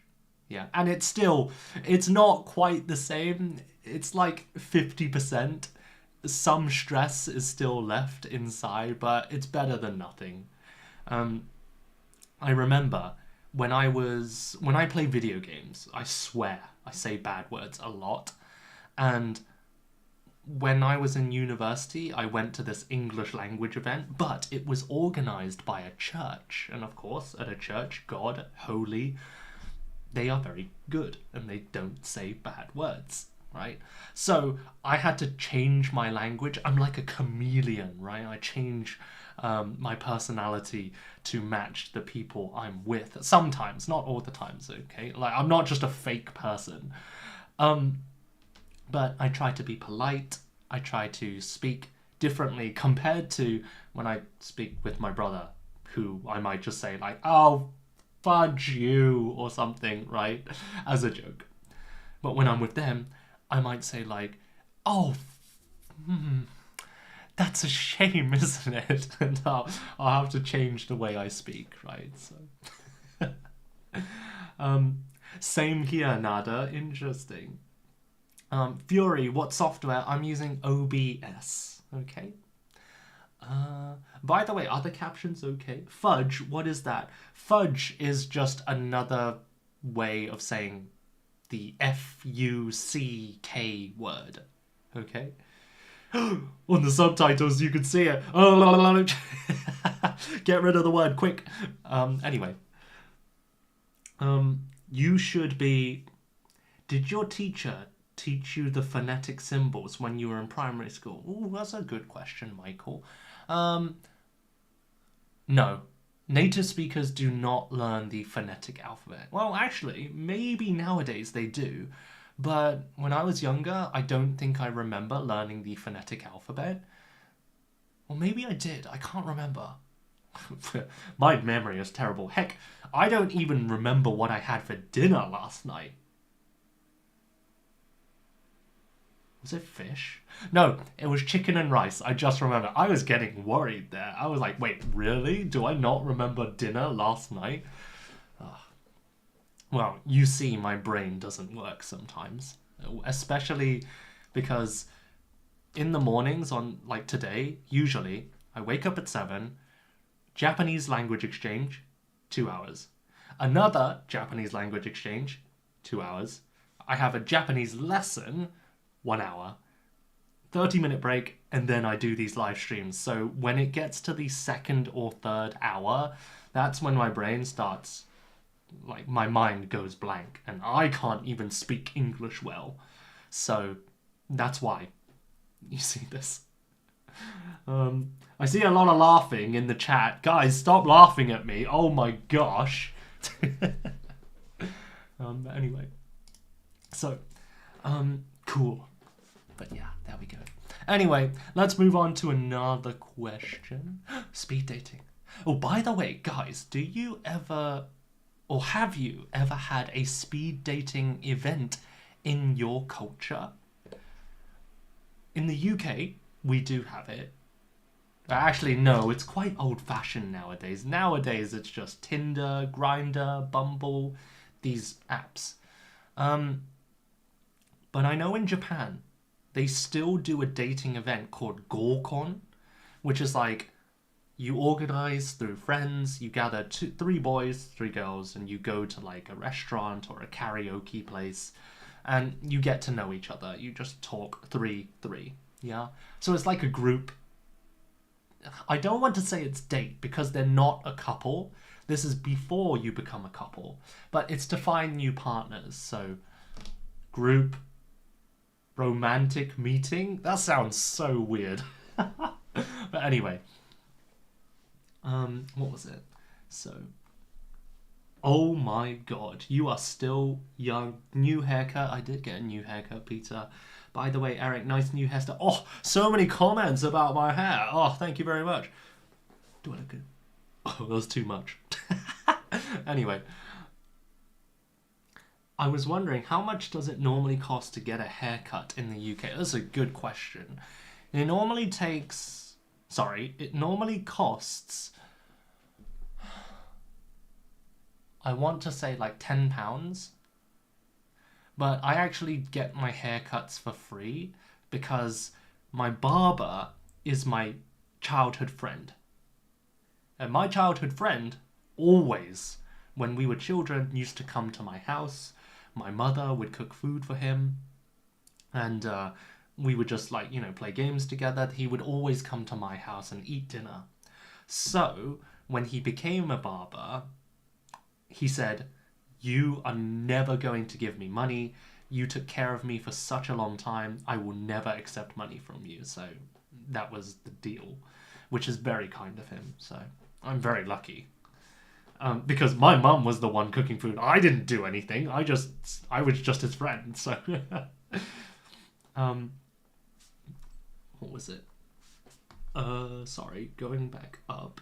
I really see. No, in Russia we don't have it. Interesting.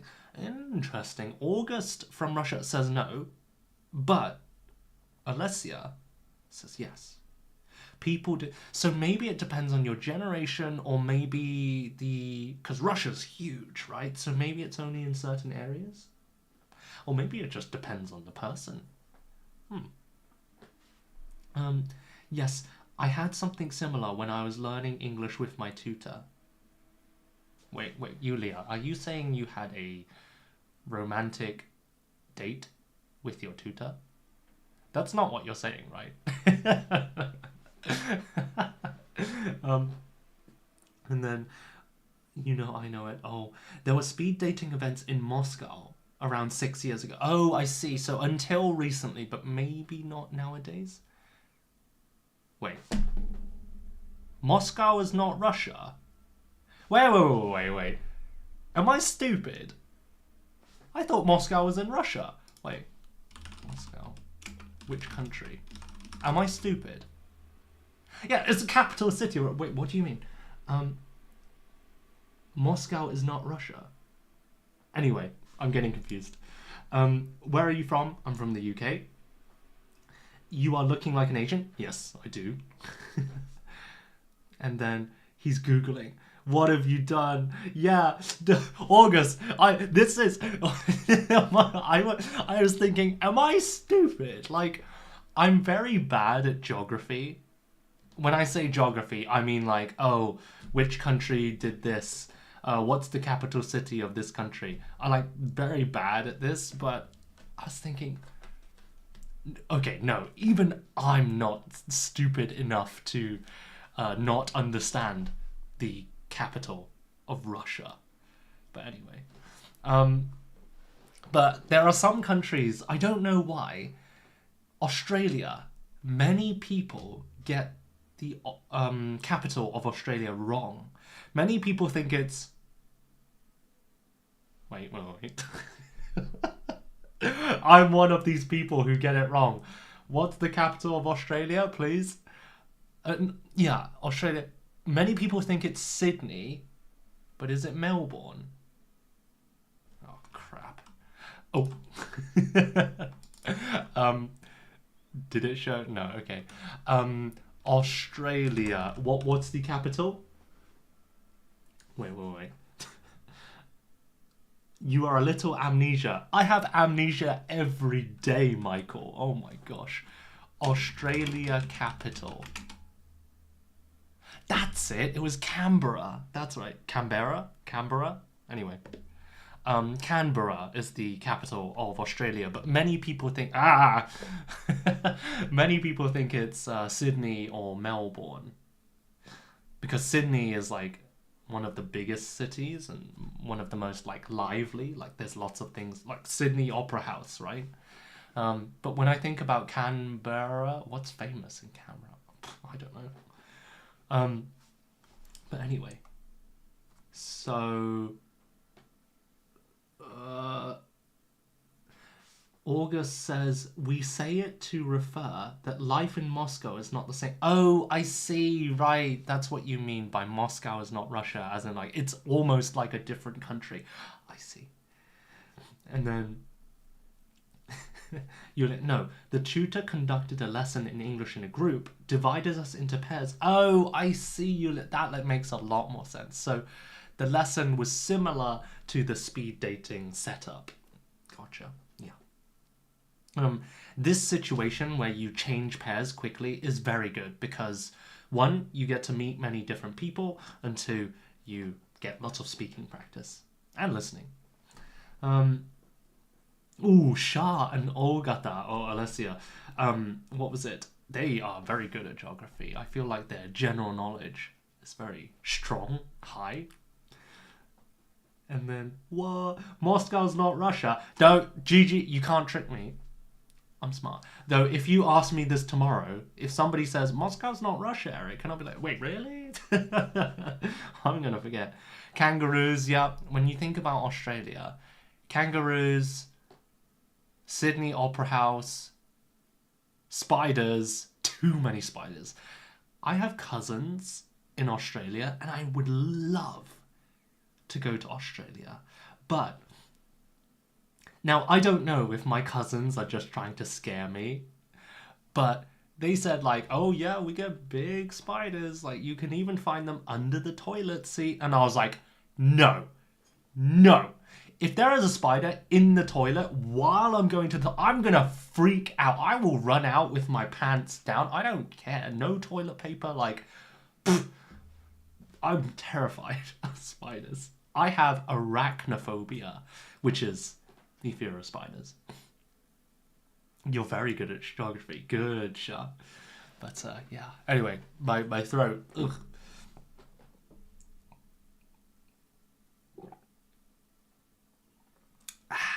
Okay. Right. I'm feeling refreshed. So yeah. What were we talking about? I had that wheel of questions and I've completely forgotten everything now. But anyway, it's going to be the longest flight in your life. And you get spiders under the toilet seat. No, don't say that, don't say that. Don't. And also, how long is the flight? Because from the UK to Japan, which I've done maybe 7-8 times now, it's about 13-14 hours direct flight. I don't think UK to Australia is much longer. But yeah, flying for 14 hours is already tough. Some of my friends will get like an indirect flight. That is, they have to stop somewhere in the middle. And that's like 16, 17, 18 hours. And oh, that's crazy. But yeah, direct flights are really expensive nowadays. Ooh.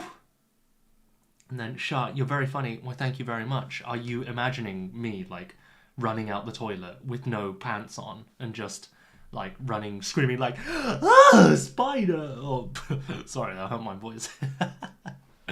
But anyway, yeah. What kind of nonsense is this? You are in China. I'm not in China. Everybody thinks I'm Chinese, but, well, ethnically I am Chinese, but anyway. So, why don't we, shall we go back to the, what do you call it? Shall we go back to the questions? Where is, here we go. Maybe one day we'll do a general knowledge quiz, like, what's the capital of, Australia capital? I spelt it wrong. What's the capital of Africa? I think it's Cape Town, right? Africa. Whoops. Capital cities of Africa? Is there more than one? Oh. Wait, really? Of course. Wait, because Africa's also a continent. Wait. I'm gonna feel really stupid, but Africa is a continent, but also a country.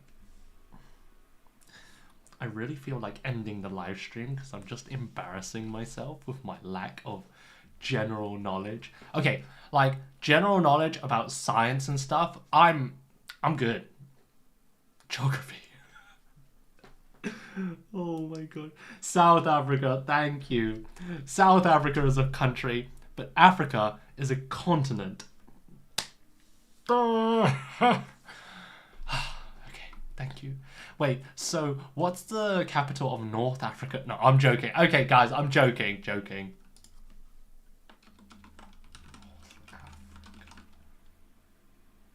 Wait, is North Africa actually a country? Okay, right. Let's leave it. Because I never hear people saying North Africa. I hear South Africa. And I hear North America and South America. But I never hear people saying North Africa or talking about North Africa. So, is North Africa a country? Oh my gosh. Alessia, no, shh. Don't you spread the bad news. Alessia's good. She's got like thousands of followers and she's going to tell everyone about my bad geography knowledge. No worries. I don't know either. Thank you, Jason. I'm not the only well, no, Jason's very smart. Anyway, Chia, joking, but still Googling. What are you talking about? Yeah, I'm not Googling. I mean, sorry. Well, are you dumb? Dev? Yes, I am. Big time. I am super dumb. Are you USA? You look Chinese. No, I'm from the UK. You can see in my profile picture. I know a lot of people actually like lie on their profile nationality, but I tell the truth. I'm a good boy. I'm still looking at North Africa. Sorry. Alessia, bruh. I love when, what is it? English language learners use slang because one, it's very high level, and two, it's just funny. It's like, no, never mind. I said you were drunk, not dumb. Wait, really? Let me see. Oh, you're right. I can't read. I'm sorry, Dev. I apologize. My bad. It's because the writing is really small on my screen. Yes, I'm dumb and drunk. So, no, I'm not drunk. I don't drink alcohol. I hate alcohol, actually. I just don't like the taste and I get very sleepy, so. Do you speak Cantonese or Mandarin? I speak Cantonese. That's my second language. So, English, mother tongue. Cantonese is kind of my mother tongue. I was speaking it as I grew up and I speak with my parents. But it's weird because I speak to my mother in Cantonese, but I speak to my father and my brothers in English. But we have a family business, a restaurant. So when we're working together, we all like speak Chinese. So like, for example, like I was just working yesterday. What do we say? 一個魚餅同埋兩個老魚，唔該啊，前後三個 and things like that, right?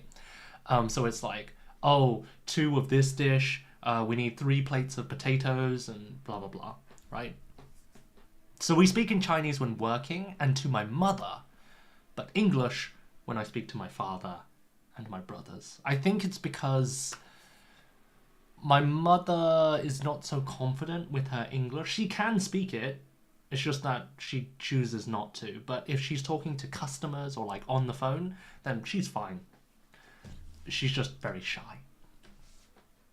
But yeah. Don't be racist. wait. Who's being? Am I being racist? But what was it? Yeah, I forgot what I was saying. Zip code.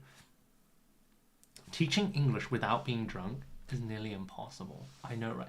Wait, what do you mean? I don't teach English when I'm drunk.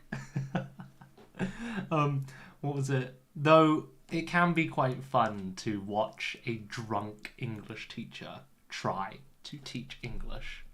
But of course, I don't want to upload a video of me teaching English while I'm drunk, because if I ever, how do I say it? If I apply for a company and I say, hey, I also do YouTube, and they find this video, drunk English teacher teaches English, it's not the best first impression. But anyway, I forgot, I have had these captions on the whole time. I'll turn them off. Or if you want me to keep, if many people want the captions, please tell me. But do you mean if I drink, the chance of learning English is better? No. It might make you speak more. Oh, what the heck is going on my screen? It usually makes people less shy.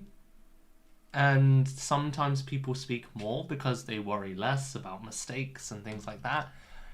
But you probably will not remember so much information, and yeah, I wouldn't recommend it. But if it's just a casual chat and you're just having fun, then yeah, go for it. What was it? Wait, why are there two people with the same comment? Yeah, I was gonna say, I was like, wait, somebody just said, Alessia just said this. And then, what was it? Who is your favorite author? I don't read books. I'm pretty dumb. But recently, I have tried to read. I will be very honest. I bought this book about cognitive biases. I like, how do I say it? Behavioral economics and psychology.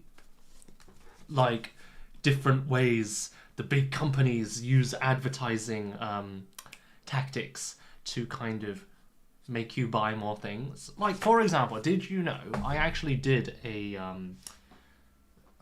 lesson on this when I was teaching university students in Japan? I did one lecture on supermarket psychology and how they use special techniques to make you buy more things. And one thing, can I find it here? Let me quickly. Supermarket layout. Goods, images, here. Ooh, this is a good one. Can we see it here? It's too small. Let me see. Open in new tab.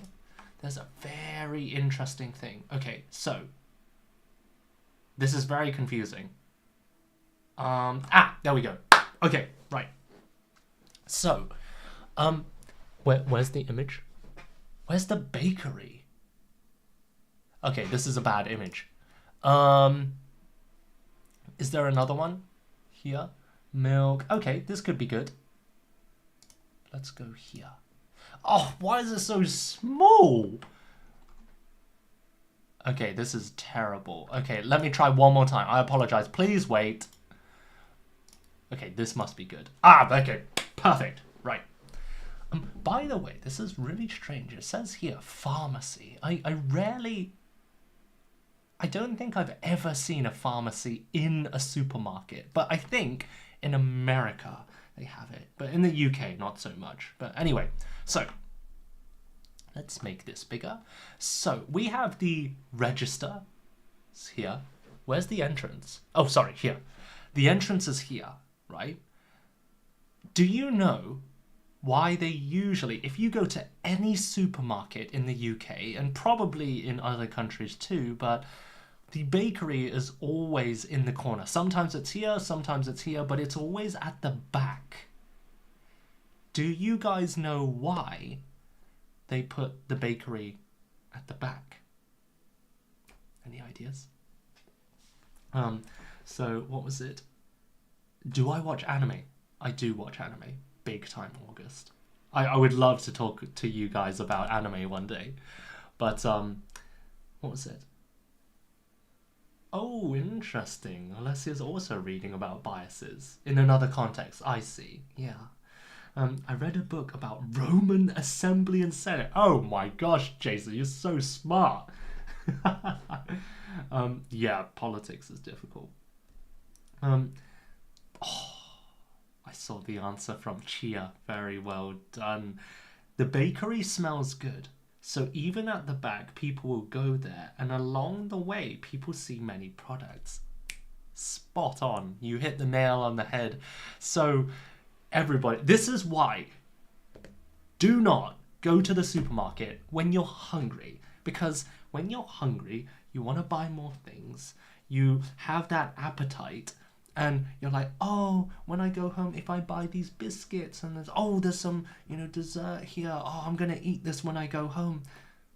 You go home, you have dinner, and you're like, wow, I have all these snacks, but I don't feel like eating it right now. So, okay, you can eat them later, but usually you buy more than you need to, right? So yes, the bakery, wonderful smell, and they probably have like a fan like shooting the smell to the entrance, right? But yeah, you go there and you smell the bread, and it takes you through the long aisle where there are many products. Yeah, so anyway, I thought it would make you hungry after walking for a while. I mean, yes, you would get hungry after walking for a while, but I don't think that one aisle is enough to make you hungry. Maybe if you go around many times. Start like doing some doing some exercise around the supermarket. But similarly, they also put, how do I say it? You can see it here in this image. It says impulse buy, which is a really good word, by the way, when talking about shopping. An impulse buy is something you buy just suddenly, like with no preparation. Like, when you make a shopping list, I need bread, I need milk, pork, and so on. But then you get to the register, and next to it you see like usually cheap things like gum, bubble gum, chewing gum, a small like a cereal bar, healthy like pack of nuts, and so on. These are all cheap, and they're generally like snacks, right? Because again, many people go when they're hungry, and it's very easy to just go, oh, boop, and then put it on the register, right? But if you go, oh, I forgot the nuts, you think, oh, it's all the way in the back, I can't be bothered, whatever. Which is why they put it at the front, okay? There's a lot of other interesting stuff about supermarket psychology, like, for example, the different levels, the products. Like, did you know, if you go to the snacks aisle, there are snacks for children and adults. Adults tend to like dark chocolate more, yeah, because it's bitter. Children really like chewy sweets, very like sour sweet, like rich sweets. So what they will do, they will put the dark chocolate on the higher shelves, because when you're an adult, your line of sight, you're going to see like maybe the top or the second top shelf.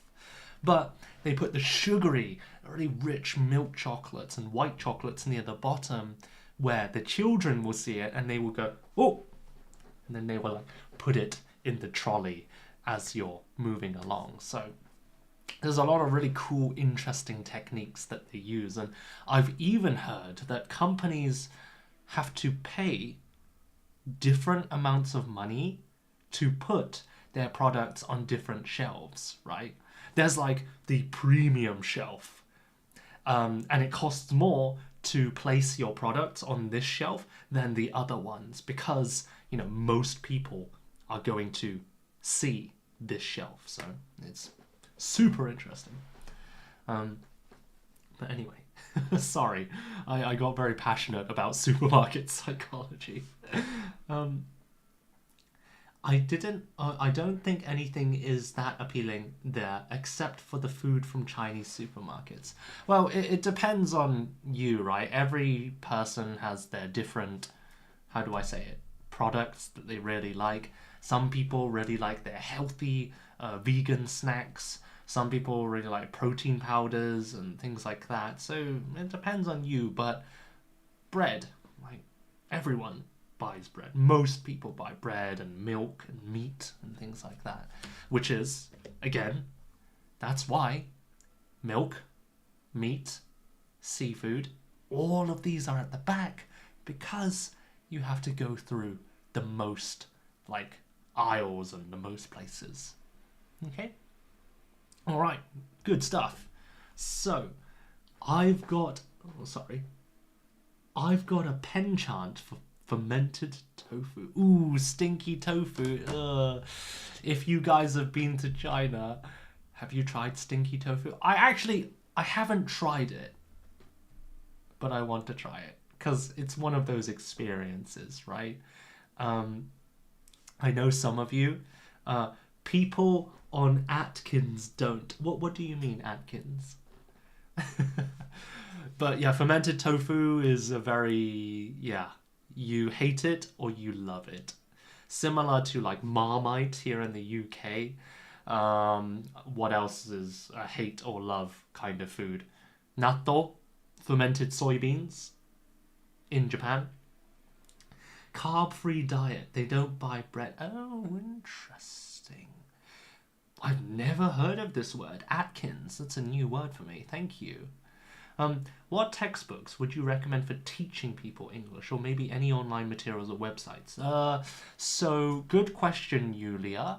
One website would be this one that I use for the questions and vocabulary. Word Wall is a great one. As for textbooks, it's your preference. I like the, Grammar in Use, Vocabulary in Use series. Let me show you. Grammar in Use textbook. Whoops. This one. This series. It's the Oxford. It's the most proper one. It gives you lots of information, very useful rules. However, the downside is that it's quite bland. Like, if you need to learn a grammar point and really seriously study, I would use that book. However, I do not like focusing too much on just this because, one, it's boring, and two, I think it's best if you mix grammar, vocabulary, reading, writing, and all of this stuff, because these skills often work together. Okay? I became a diet expert in my teens. Wow. I always think it's very difficult for women, because women tend to worry about their weight more, whereas men tend to worry about their muscle more. Because, of course, like body image, especially with social media nowadays, when you're looking at people online and you see these models or people with like beautiful faces, they have makeup on, of course, and men who have these like hairstyles, they look like models. Of course, they spend like a long time doing their hair. But like, yeah, we often compare and we feel bad about our bodies, which is not good. But yeah, dieting is always good. Okay, if you go too far, it's not good. But thinking about your diet, doing exercise, going to the gym, it's never a bad thing, right? So, very good. Unless, if I have any questions about diet, I'm going to ask you for advice. So, that's impressive. It is impressive. Anyway, okay, so we've got, let's say 30 more minutes. Do you guys have any questions? I apologize. Somebody did raise their hand and it's disappeared. I apologize. Yeah, on the topic of social media, we talked about it earlier. Hello Talk, people use it as a dating app and it's just a pain in the neck. Like, some of these people, I saw a social media post about a girl who, on Hello Talk, she had not so many followers, but she had so many messages, like 80, 90. And I was thinking, like, just looking at it makes me feel tired. And I was thinking, like, girls have to deal with so much rubbish. sometimes I wonder, or I think, like, I'm glad I'm not a girl because it's difficult being a girl. But at the same time, you know, it's difficult being a boy in different ways. But everybody's got a difficult life. In some ways. Some people have it more difficult than others, of course. But, you know, everybody's got some stress. Me, my... Ooh, I almost revealed a secret. I shouldn't say that. I have a big announcement, or rather, how do I say it? Should I give a clue now? My situation, or rather, my country, I will be moving to a new country in about 1 month. So I won't say which, but I will be moving abroad on a working holiday visa to another country in about 1 month. And then I will still continue live streaming and everything, same as usual, but the time will be different. So that's all I'll say. Zip. Anyway, I mean, there's no reason for me to hide it, but I'll tell you guys another time. Right. Oh my god, is Eric moving to Japan? Why do you think it's Japan, huh? I mean, I do love Japan, but it might not be. What do you think? I didn't. Okay, that's the first time I've, like, in real life, I would never wink at a person because it's quite, like, how do I say it? Romantic, or like, it's like you're trying to hit on someone.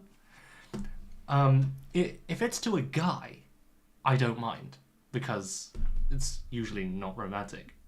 I say usually. I'm not. There's nothing wrong with it. I'm not gay or bisexual, but, you know, I have no problems winking at guys as a joke. But I'm not the type of, like, confident person. One, to wink at someone and to be successful, I feel like you need to be handsome or charismatic or something like that. But me, I'm just a boy. I don't have that sexy charm. So I would never wink at a girl in real life. But here, I'm very comfortable with you guys, and I don't mind being stupid. So, yeah, anyway. There we go. Thank you. Thank you for the kind comments. Alessia, you think it's Japan. You think it's so smart. I will say, should I give a hint? Nah. Secret. Alessia, get out of here. Flirting. Flirting is a good word, Jason. Flirting, yeah, like wink, or like, I don't know, oh, you're looking pretty today, or I don't know, like some bad pickup line, like, oh, did it hurt? Are you okay? And then they say, no, what's wrong? It's like, oh, did it hurt when you fell from heaven? And it's like, eh. I've talked about this before. And then flirting. Germany. Not Germany. I will say it's not Germany. I'll give you a few places that I would like to move to, but it's not. I'd like to move to Korea.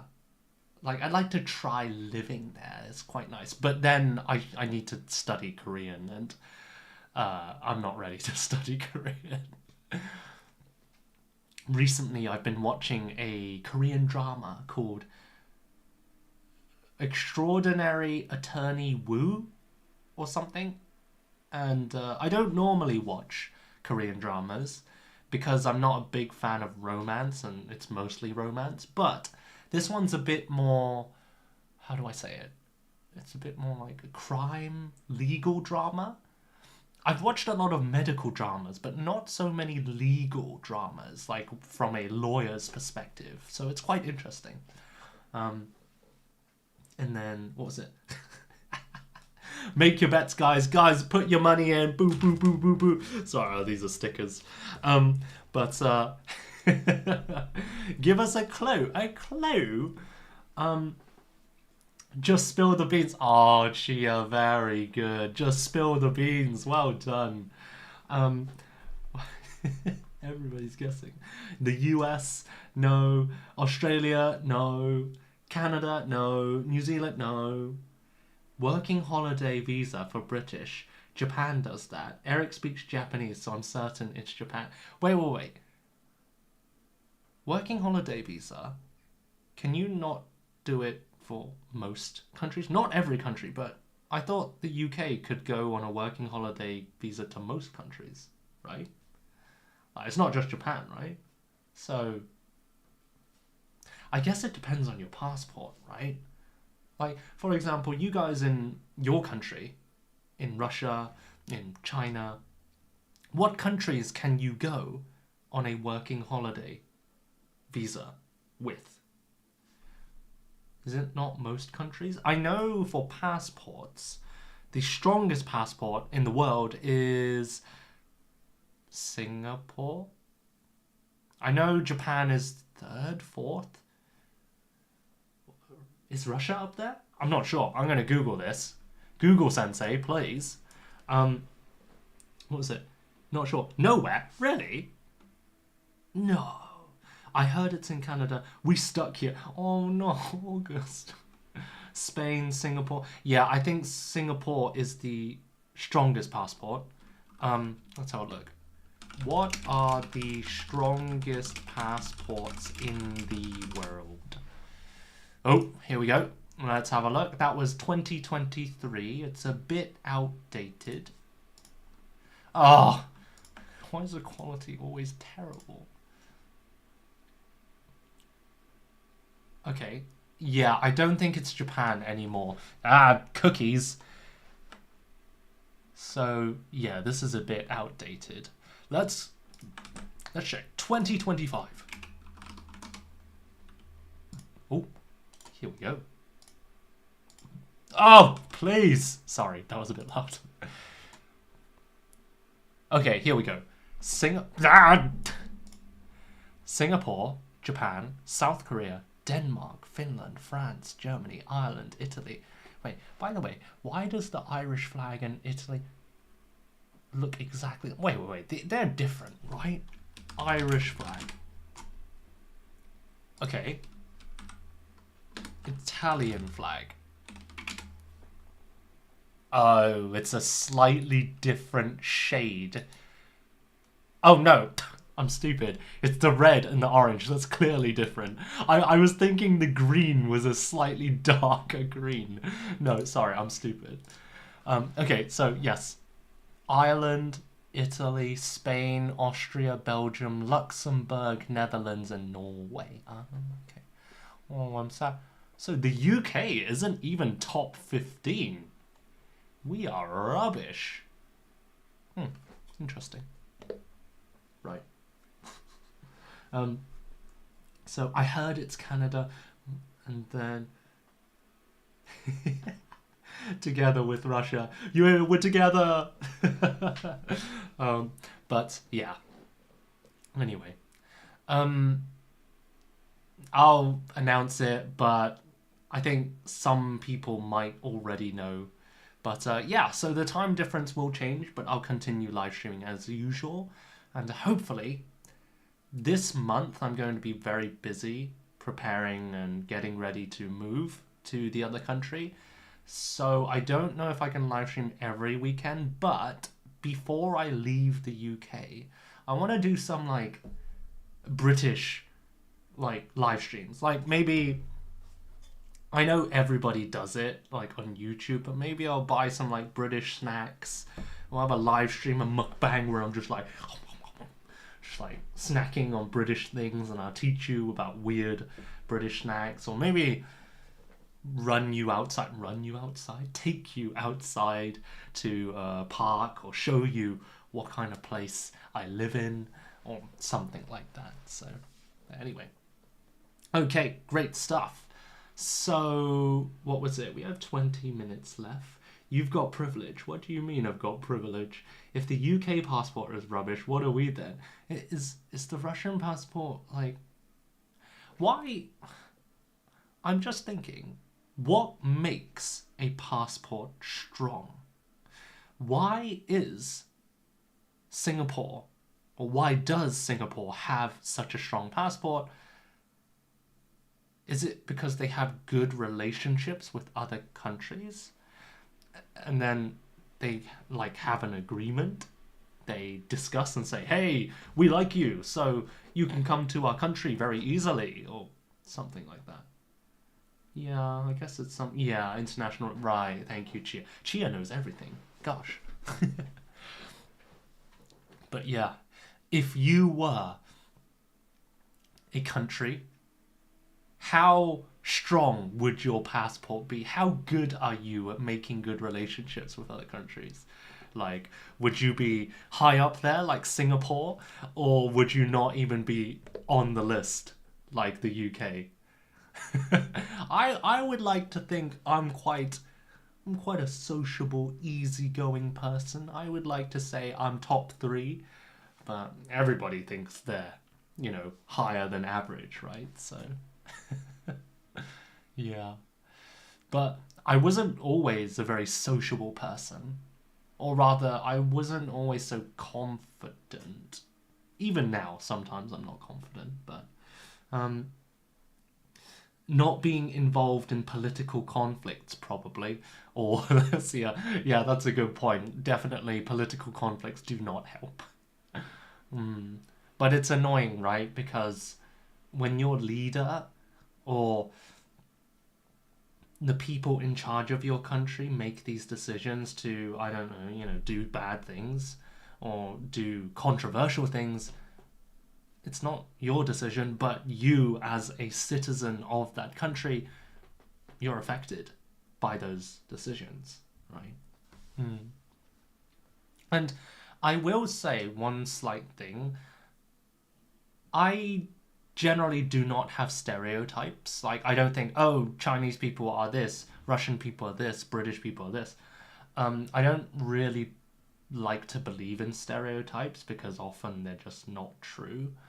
I understand why why we have stereotypes. It's a psychological thing. But after, how do I say it? After speaking to so many people here on Hello Talk and YouTube, seeing people from India, from Spain, from Russia, and so on, it just reminds me, ooh, we're got a message. It reminds me that, like, people all over the world, we're just the same, right? We all want to make friends. We're all lonely. We all enjoy, hanging out with each other. And that's why I really like doing these live streams, interacting with you guys. And that's also why, reminder, tomorrow, I'm going to try and organize a group discussion with some of you guys, again, for the new people who were not here at the beginning of the live stream. If you have joined my live stream before, if you have followed me before, tomorrow I will organize a Microsoft Teams kind of group discussion where it will be like speed dating, not romantic, okay? If you're looking for a girlfriend, get out of here, okay? Or a boyfriend. It's just for language exchange and probably 10 a.m. UK time. But don't worry, I'll send the moments and make a post, okay? But yeah, anyway. So good relation, strong economy, a productive country. Yeah, that makes sense. Singapore going along with every powerful country. Yeah, Singapore hopefully is like in the middle, right? Like no one hates them. So I think they're in quite a good position. But it must be difficult if you are kind of like everyone's ally or everyone's friend. What do you do when more than one person asks you for help at the same time? That's difficult, right? It's like two of your best friends asking you for help at the same time. Like, they have an argument, and then they ask you, what do you think? And you don't want to take one side, right? You want to stay in the middle and just say, guys, let's calm down. Like, that's a difficult position to be in. But unless I'm struggling to be diplomatic. I'd be sexual. I mean, it depends, right? Because you need to stand up for your values. You can't just take the middle ground all the time, right? Now, of course, learning to stand your ground, learning to share your opinion, but be polite at the same time is important, and it's a good skill to have. Like for me, I mean, I don't really get into arguments very often. But one good phrase, sorry, let me think about this. So if my two friends are having an argument and I do agree with one person, I would say something like, to be honest, I agree with A, but I understand what you are saying and I can relate, or how do I say it? I can see why you say that. I will always try to say that I agree with A, but maybe say something good, like I agree with this part of what you say. So it's not like, hey, you're stupid, I don't know why you think that. It's like, yes, you are partly correct, but have you thought about this? Yeah.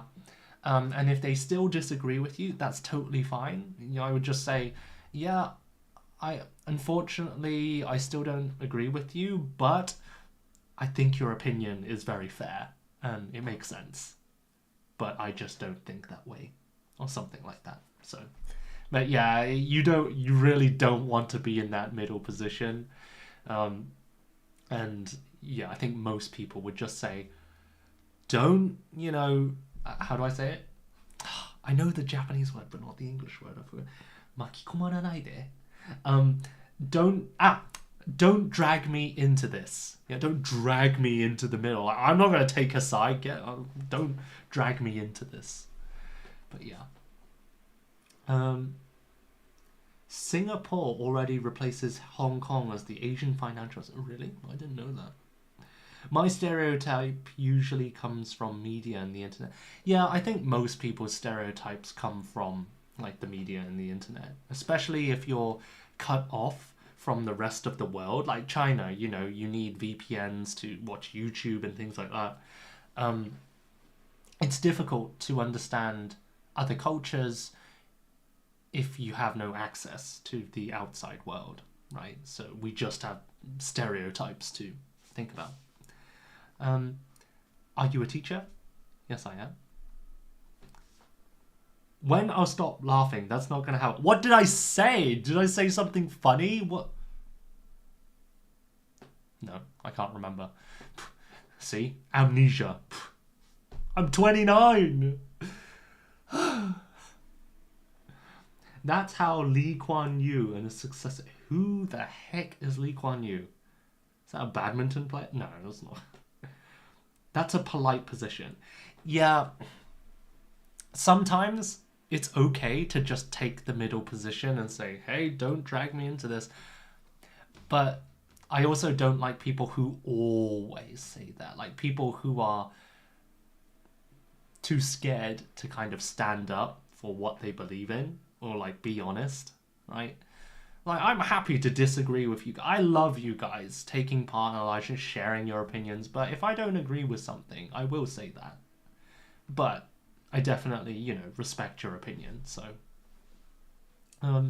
how do you maintain your languages? That is a good question. I'll be very honest, I don't speak much Japanese nowadays, but... Well, actually, that's a lie. I said earlier I have language exchanges, but recently I've been busy with like the wedding next week and so on. The best way is just to... For me, I have a lot of language exchanges with close friends, so to me, it's not studying, it's just chatting with a friend.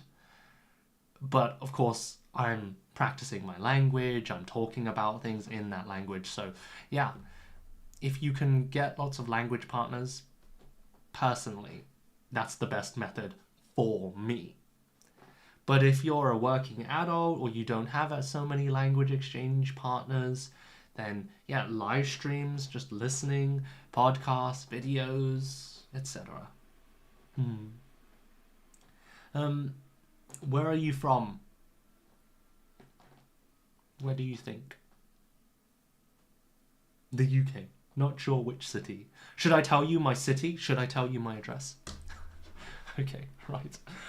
We have 10 minutes left. I'm going to end the stream very soon. I was going to take Catalina on stage. I apologize. But I really gotta go soon. So I'm really sorry. But did you have a question, Catalina?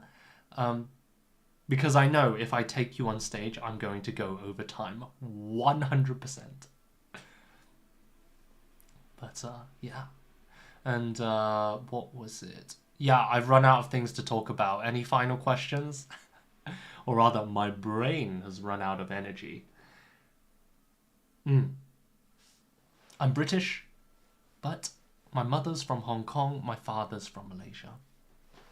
Okay, right. So we have a few more minutes. Why don't we do one more discussion question? Oh, I forgot.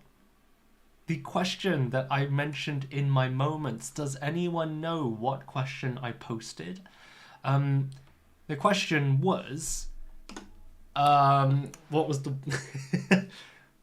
Have you ever wished that you were born as a different person? Let me write this down for you all. Have you ever wished you were born as a different person? And when I say this, I mean nationality, gender, I don't know, like a rich person or something like that. Have you ever wished you were born as a different person? You can talk about nationality, age, gender, anything, really. I did have a reason why I wanted to talk about this question. I forgot why, but anyway. Because I think the reason... Yeah, okay. So as I said earlier, I was watching this drama called The Extraordinary Attorney Wu. And I won't spoil the story, but the special thing about the main character, and the reason why it's interesting, is because the main character has a condition. She has autism. How do I explain autism? Oh gosh. Autism is a condition where sometimes you have like trouble speaking, they're quite sensitive, or like they have trouble like developing normally, like socially.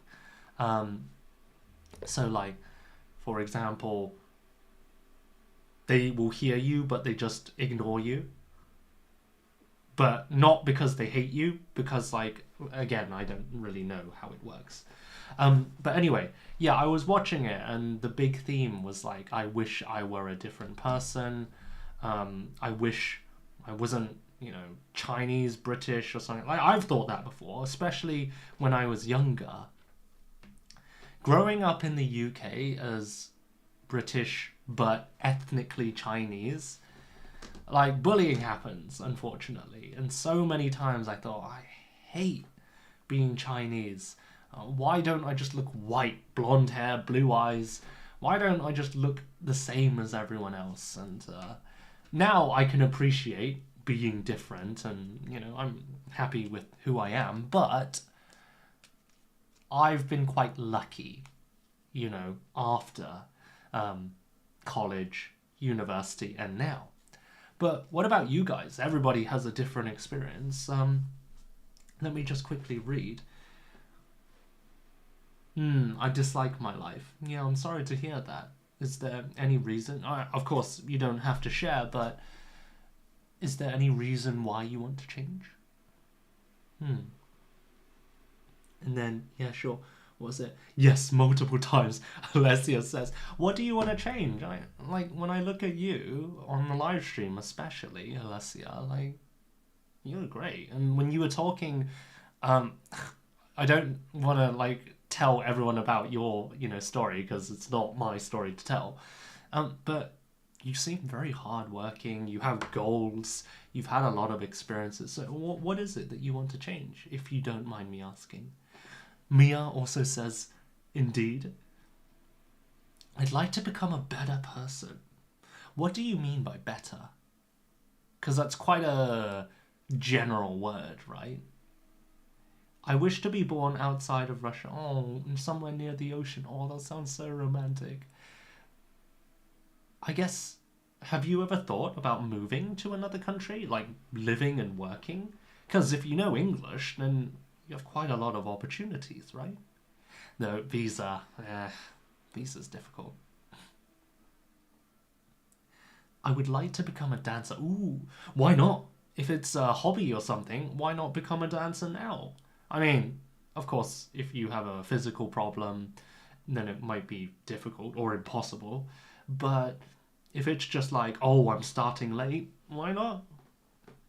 The next best day is now. Or whatever the quote is. Russia has areas near the ocean, true, but I guess it's quite far away from where she lives. But yeah, I always wonder, when I think about Russia, I just imagine snow, borscht, that dance, was it? The Rasputin dance, where you're like this. Wait, is that Russia? I don't know. Those are my 3 stereotypes. I'm sorry to hear that. No, that's okay, Chia. Thank you. Of course, again, I'm actually quite thankful that... It sounds weird, but I'm glad that I got bullied in school, because as a result, like, I've learned to just have a thick skin. And by the way, have a thick skin means... Let me write this. Ooh. Have a thick skin means to be, how do I say it? Not easily hurt by words. In other words, like, you're not sensitive. Yeah, and that's in a good way, not sensitive. Now, being sensitive can have 2 meanings. There's a positive meaning and a negative meaning. If somebody makes a joke about you, Eric, you're so stupid, and I'm like, oh, yeah, okay. And then, like, I get hurt, you might say, no, it was just a joke, don't be so sensitive, yeah? But the good meaning is, like, empathetic, meaning you understand other people's feelings and you, how do I say it? You're careful, okay?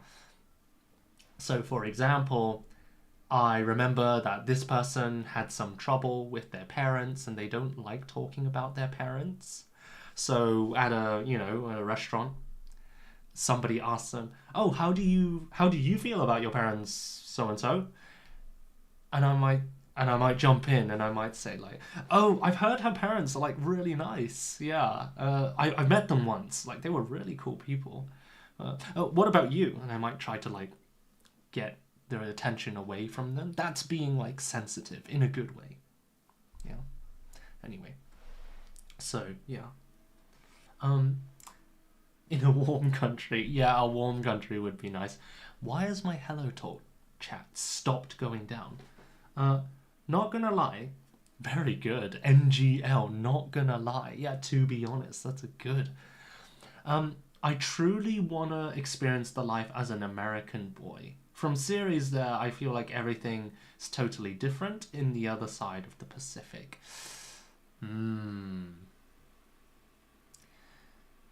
The thing is, dramas and series and social media and everything online, it's like looking at the world through rose-coloured glasses. Rose-tinted glasses, I say. That's a phrase, by the way. looking at things through rose-tinted glasses means looking at the world in a positive but unrealistic way. Yeah. The online world is always more glamorous, elegant, and beautiful than reality. And that's why often we escape to these online worlds, so we can forget about the reality of our boring lives. Unfortunately, we're not all lucky to have, wonderful family, friends, a great community in our city. Often we do have friends, but we're separated, they're in different countries, and so on. So I would say that even if you were born in America as an American boy, you might not be happier. And actually, usually we can only be excited or enjoy the dream of going to a foreign country because we were not born there. We were born in our home country. They say the grass is always greener, right? So if you were born in the UK, I want you guys to think. Now, not all of you may be so lucky, but for people who have foreign friends in different countries, for people who have made friends through studying English and HelloTalk and YouTube and this online world, if you were born as a native English speaker, I can tell you right now, there's a high chance that you would have never met these people that you have right now. A lot of my friends, British friends, most of their friends are all British, right? They enjoy going abroad, but they don't learn any other languages, which is fine. But they don't have any foreign friends. Now, a friend is a friend. It's not like having foreign friends makes you better than anyone else, right? But for those of us who are passionate or fascinated and interested in foreign culture and traveling and learning about this huge planet that we live on, then it feels like such a shame. Or on the flip side, it's such a blessing to have friends from other countries that can teach us about their culture, right? I would say at this point, I know more about other cultures than my own culture. It doesn't make sense, right? I should know the most things about British culture because I grew up here. But when I think about it, when people ask me, what is your favorite thing about British culture? I'm like, I don't know. I know what's famous, but fish and chips, Big Ben, and things like that. But if you ask me, what do you like about Japan? Or what do you like about Korea? What do you know about Korea? And I'll be like, oh, okay, this. Naturally, we're just more interested in other countries, right? The grass is always greener. So, but yeah. Very good. I saw DZ's later comment. At the same time, I love my country and cherish my present life. That's good. You need a bit of both, right? When you go to a foreign country and then come back, you realize the good things about your own country, right? But I wish I could speak better English and Spanish. That would be good, yeah. I am the best who I am right now. Oh, that's good. That's good. Just some curiosity, new stuff. Where do you come from? Thank you for the kind words. I didn't even realize I appear this way. I'd like to change my nationality. Yeah, I mean, Alessia, I don't know much about you. I've only started, seeing you, and I only maybe 2 times, 3 times I've seen your live stream. Usually I'm working, I think, when you're live streaming. But, it's not just Alessia, as I said earlier, I taught a few people from HelloTalk this week. 2 people. And I have a feeling this is going to be a common pattern from now. As I said, I'm going to teach more people from HelloTalk. If you want, send me a message. But many of you feel shy and scared, and you say that, oh, I'm not good at English. My English is terrible. It's no good. But when I speak to you guys, like, at least from the 2 people I've spoken to so far, like, their level was super high, very natural. Pronunciation was almost perfect. Like, I'm confident in my ability to write notes and find feedback. But when I was listening to these 2 people that I talked to this week, you know who you are. Like, I looked at my notes and I was like, oh, fudge. I haven't written anything. Because I only write notes, well, usually, when there's a new word, a mistake, or a pronunciation mistake. So if I'm not writing anything, that's a very good sign, because it means nothing's wrong. Everything's natural, right? And I have a feeling next week I'm going to talk to some more people, but I think you guys are a lot better than you think you are. But that's just my opinion. And I'm not just saying this for flattery. I'm not just like, oh, you're doing a good job, well done. Because I hate flattery just as much as probably you serious English learners, right? Like, when I went to Japan the first few days, and I used some basic phrases like, konnichiwa, or like, I don't know, hajimemashite, nice to meet you. And they would say, oh, Nihongo jouzu desu ne. They would say, you don't even have to understand Japanese to guess what that meant. Oh, Nihongo jouzu desu ne. That means, oh, your Japanese is so good. And I'm like, I just said, nice to meet you. I just said one sentence. And I don't hate the people. I understand they're trying to be supportive and, you know, be kind. And I'll be honest, I have done this before to my language, like when meeting for the first time, to make them feel comfortable. But after I get to know a regular student, I don't give them so much like, oh, you did a great job today, well done, right? Because I know they're already good. So sometimes when you get compliments, it's true, it's real. But what was it? As you get to a higher level, you'll realize that people will compliment you less, but not because you're bad, but because you're getting closer to that native level, because they forget that you're a language learner who needs support. Okay? But anyway. The next best day is now. Exactly. And then Chinese, I can't read it.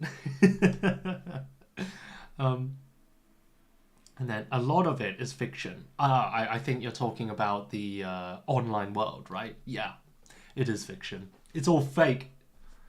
But they've got a larger audience. Yeah, they might do. So, yeah. Wow. Where are you from? Where are you from? How could I get the opportunity to talk with you? Well, there will be 2 chances.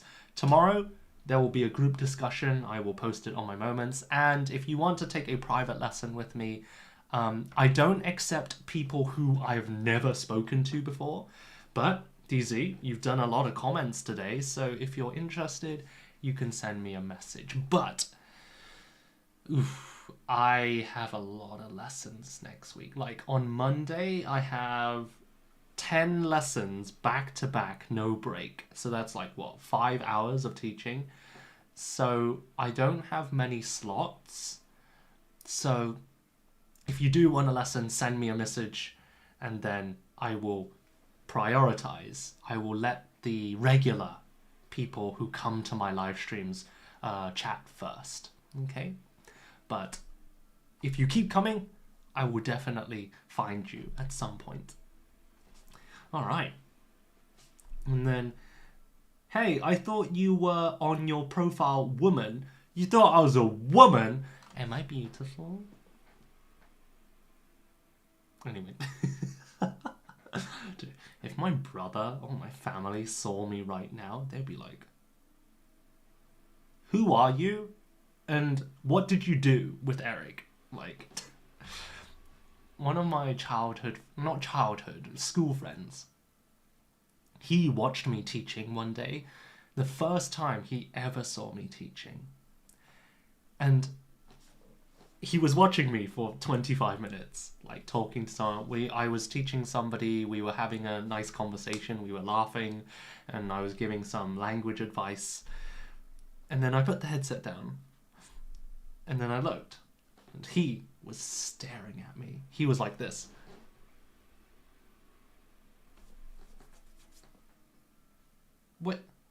When did you become so, like, polite and professional? Because when I play games with him, I'm like, fudge. I'm just saying rubbish, like making lots of jokes. But then when I put the headset on, I'm like this. I'm like, good morning, how you doing today? Oh, it's nice to see you, and things like that. Now, okay, some people might say, oh, Eric, you're being fake. And like, oh, you're just like trying to make people like you. And I'm like, well, if you went to a job interview, would you speak in the same way like you're speaking to your dog? Okay, maybe not your dog, your brother. Like, of course you're not gonna speak the same way. You're gonna, try to make a good impression, right? And going back to this question, what was it? Have you ever wished you were born as a different person? I personally believe that we are not just like one person, if that makes sense. Like, again, there's like our professional side, there's our work version of ourselves, there's our private life version of ourselves, there's our sporty version of ourselves when we're out with friends. Humans are not just simple things where we just never change, or there's just one part of us, right? So this is why I like to say that, if you do something bad, especially if you're strict on yourself, if you're feeling lazy one day, or you make a mistake, yeah, you made a mistake, you were lazy today, that's one part of you. It's a very normal part of you. I think everybody has this version where we're lacking motivation or energy. But if we look at everything until now, that doesn't mean that you have always been lazy. That doesn't, your hard work in the past to get to this point doesn't just suddenly disappear because you didn't study for one day. Which is why I like to tell people, especially my students, who are stressed from work and feel like they're not studying enough, I like to remind them that it's still amazing that you got to this point. And yeah, okay, maybe you were lazy this week. It's fine. Just start working from next week. Yeah, there's no need to beat yourself up. So that's just the way I think. Anyway, joke time. What did Nala say to Simba in bed? Move faster, move fast. Oh my gosh, that was so bad. Eric, add some oil. Do you mean to my lips? Because my lips are getting dry. What do you mean add some oil? To my car? This one? My lips do get dry. Thank you, Alessia. I wish Alessia were my like moderator, or like, no, I would want to pay her then. But like, it's so nice to see you guys as regulars coming, and just, it feels like a family, right? Sorry. You're amazing. Oh, yeah. Thank you. You understand it. Hey everyone. By the way, I feel like I just unlock another myself from my deep heart, a different personality. Yeah, some people say that they unlock a new personality when they speak another language. But I feel like it's not that you are a different person when you speak another language. I feel like it's that part of you or that new persona, like for example, the new fun Eric, for example. It's always there. It's just that you need a situation or you need an experience where you can, change that or show that side of you, right? It's like when you go from college to university or high school to university, many people think of university as a new start, right? In college, I was too shy. I had like no friends and I didn't do sports. This time, I'm gonna be different. Yeah. And that's why when they go to university, they almost act or they try to push themselves to be more sociable, to be fun and entertaining and funny. And it's just, I don't know how to say it, but yeah, humans are not simple. And that's why I love teaching and I love learning more about you guys. It's just fascinating. That's why I studied psychology. But anyway, I'm going off topic. No, you said you have 10 classes. I'm telling you to add some oil, which is Chinglish. Wait. Add some... I think you have it in Cantonese too. My Cantonese is terrible. I'm not very good with idioms in Cantonese. Yao. Yao yu? No. Yao yu is squid. Interestingly. Wait, no, it isn't. Sorry. I had this really interesting realization the other day. In Cantonese, yao yu means squid, but yao means swim, but it also has the same pronunciation as oil. So I was thinking, squid, oil fish. Do they make oil? And then I thought, oh wait, no, maybe it means a swimming fish, because yao sui. And I was like, but don't all fish swim? Are there any fish that don't swim? I feel so stupid asking these questions. Is Moscow the capital of Russia? Do fish swim? Like, this is not the kind of like philosophical question like, are we human? It's just like, can we boil eggs? It just sounds like a stupid question. Oh gosh. Like break a leg. That's a good idiom. Can't it? 加油. Oh, right, I see. Thank you. Yes, that's right. 加油. That means like, yeah, do your best. Cheering, like, right. Thank you, Alessia. Now it makes sense. And wow, you can even write the pinyin.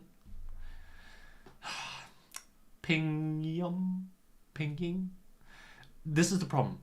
In Cantonese, pinyin. I've forgotten the pronunciation of the word pronunciation in Cantonese.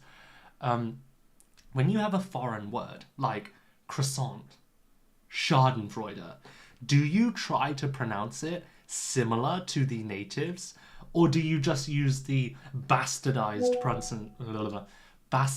pronunciation? Like in English, we would say croissant, croissant. But in French, they would say, I'm sorry, French people, croissant, croissant, or something like that. Yeah. Which is why I got confused earlier when saying pinyin. Pingyum? Pingyum? I don't know. My tone is terrible. And people say, when they realize, like my Chinese friends, when they listen to me speak Cantonese, I don't normally speak it, but let's say I'm hanging out with my friends, and then suddenly my mum calls me. I'm like, oh, wait, hey, oh, 我冇事啊, and things like that. And then they say, oh, Eric, you sound like a baby. And I'm like, oh, shut up, get out of here. And they say my pronunciation is very, like, cute. Stupid. They're stupid. There we go. This is how we proved everyone you're British. That's right, exactly. Yeah, sorry, I'm getting a lot of messages from my friend. My other friend who's asking about the wedding next week. So, yeah, I am British. So British. My Cantonese is terrible. My Japanese is terrible. Actually, my Japanese is better than my Cantonese. And I have studied Japanese for 7-8 years now, but I've been speaking Cantonese since I was 3. Okay, maybe not 3. That's a bit young. 5, 6. So studying a language versus learning it naturally, you can become much better if you study. Yeah, learning it naturally is not always the fastest or most efficient way, but it definitely helps if you live in that country. Yeah. But what was it? Sometimes people say, oh wow, your Japanese is English. Your Japanese is English? Your Japanese is better than your Cantonese? Wow, you must be really good, at Japanese.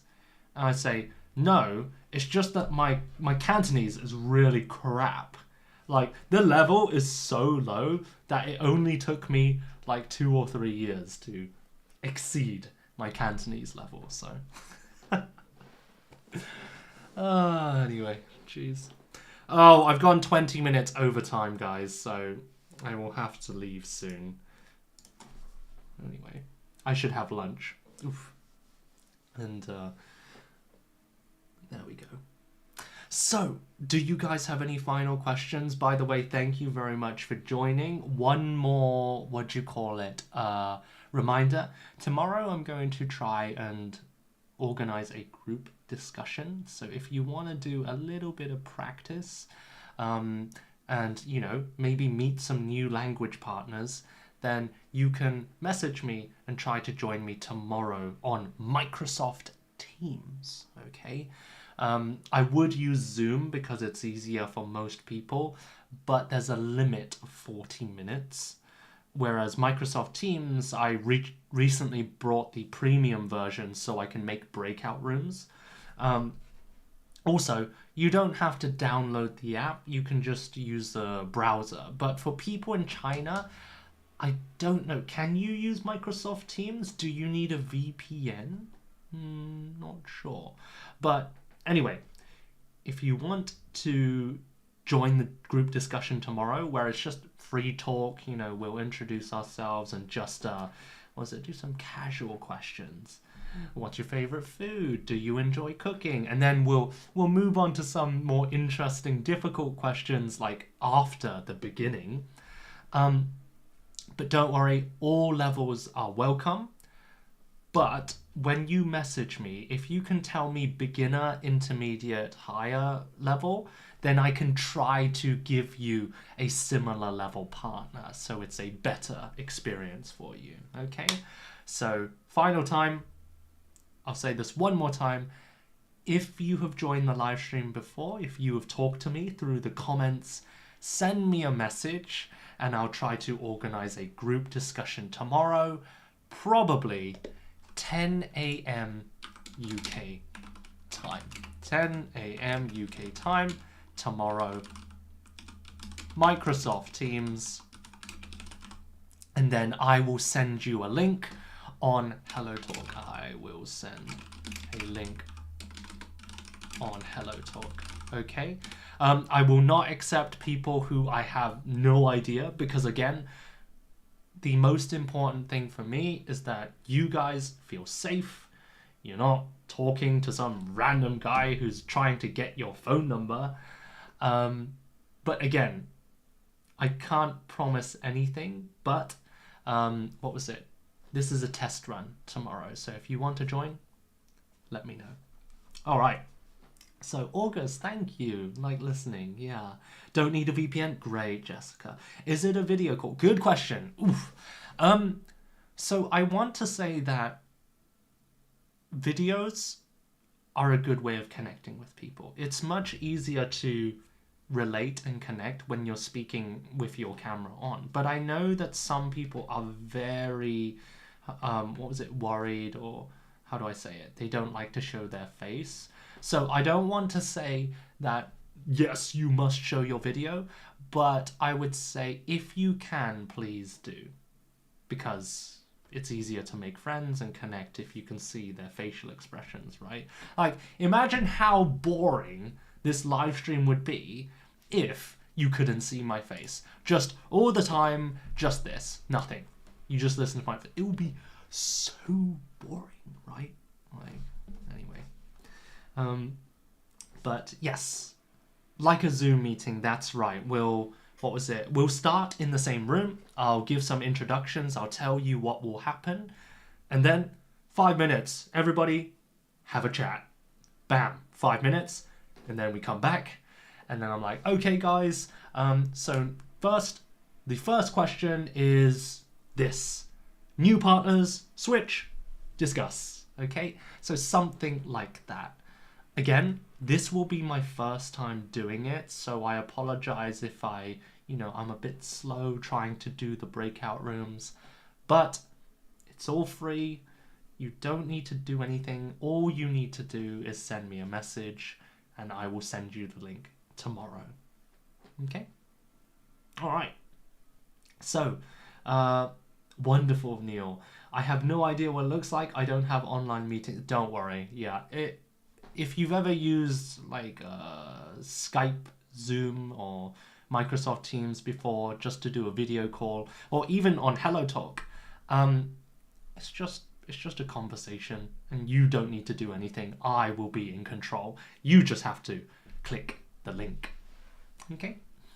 But if you have any questions, if you're just interested but you don't want to join, you have questions, send me a message. We're old school here. Old school's fine. I love old school, yeah? When I was, at school, I was listening to my iPod Nano with my wired earphones, listening to, what was I listening to in school? The Fray, Asian Kung Fu Generation, The Killers, everybody should know The Killers. And my dad used to listen to the Beatles in the car and things like that. But old school's great. New school's rubbish. No, I'm joking. New school is not a word, by the way. I'm just joking. But yeah. So yeah, it's pretty much like a Zoom video meeting, but it will just be language exchanges. English, of course. Okay? Don't lose your opportunity, guys. Yeah, there you go. But, all right. So, and don't worry, because we will be in pairs, if there is an odd number, like 7, 9, 11, I will just pair with the single person. And I'm going to switch it so that you get a chance to meet as many people as possible. And then fingers crossed, maybe you will find your next language partner. Okay? All right. And I will post it on YouTube as well, so don't worry. Okay? Right, I'm going to go eat a sandwich, maybe a bacon, lettuce, tomato sandwich. Or I don't know, I'll find something in the fridge.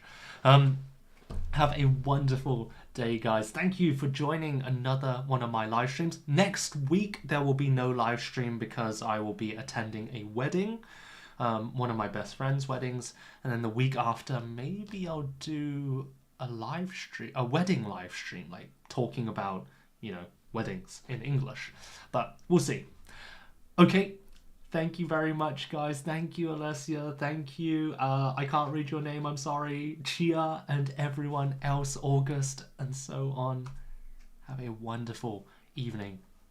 Take care. Bye. Thank you. I don't know who is on the YouTube side. Maybe Whoever you are, I hope you have a wonderful evening. Take care. See you next time.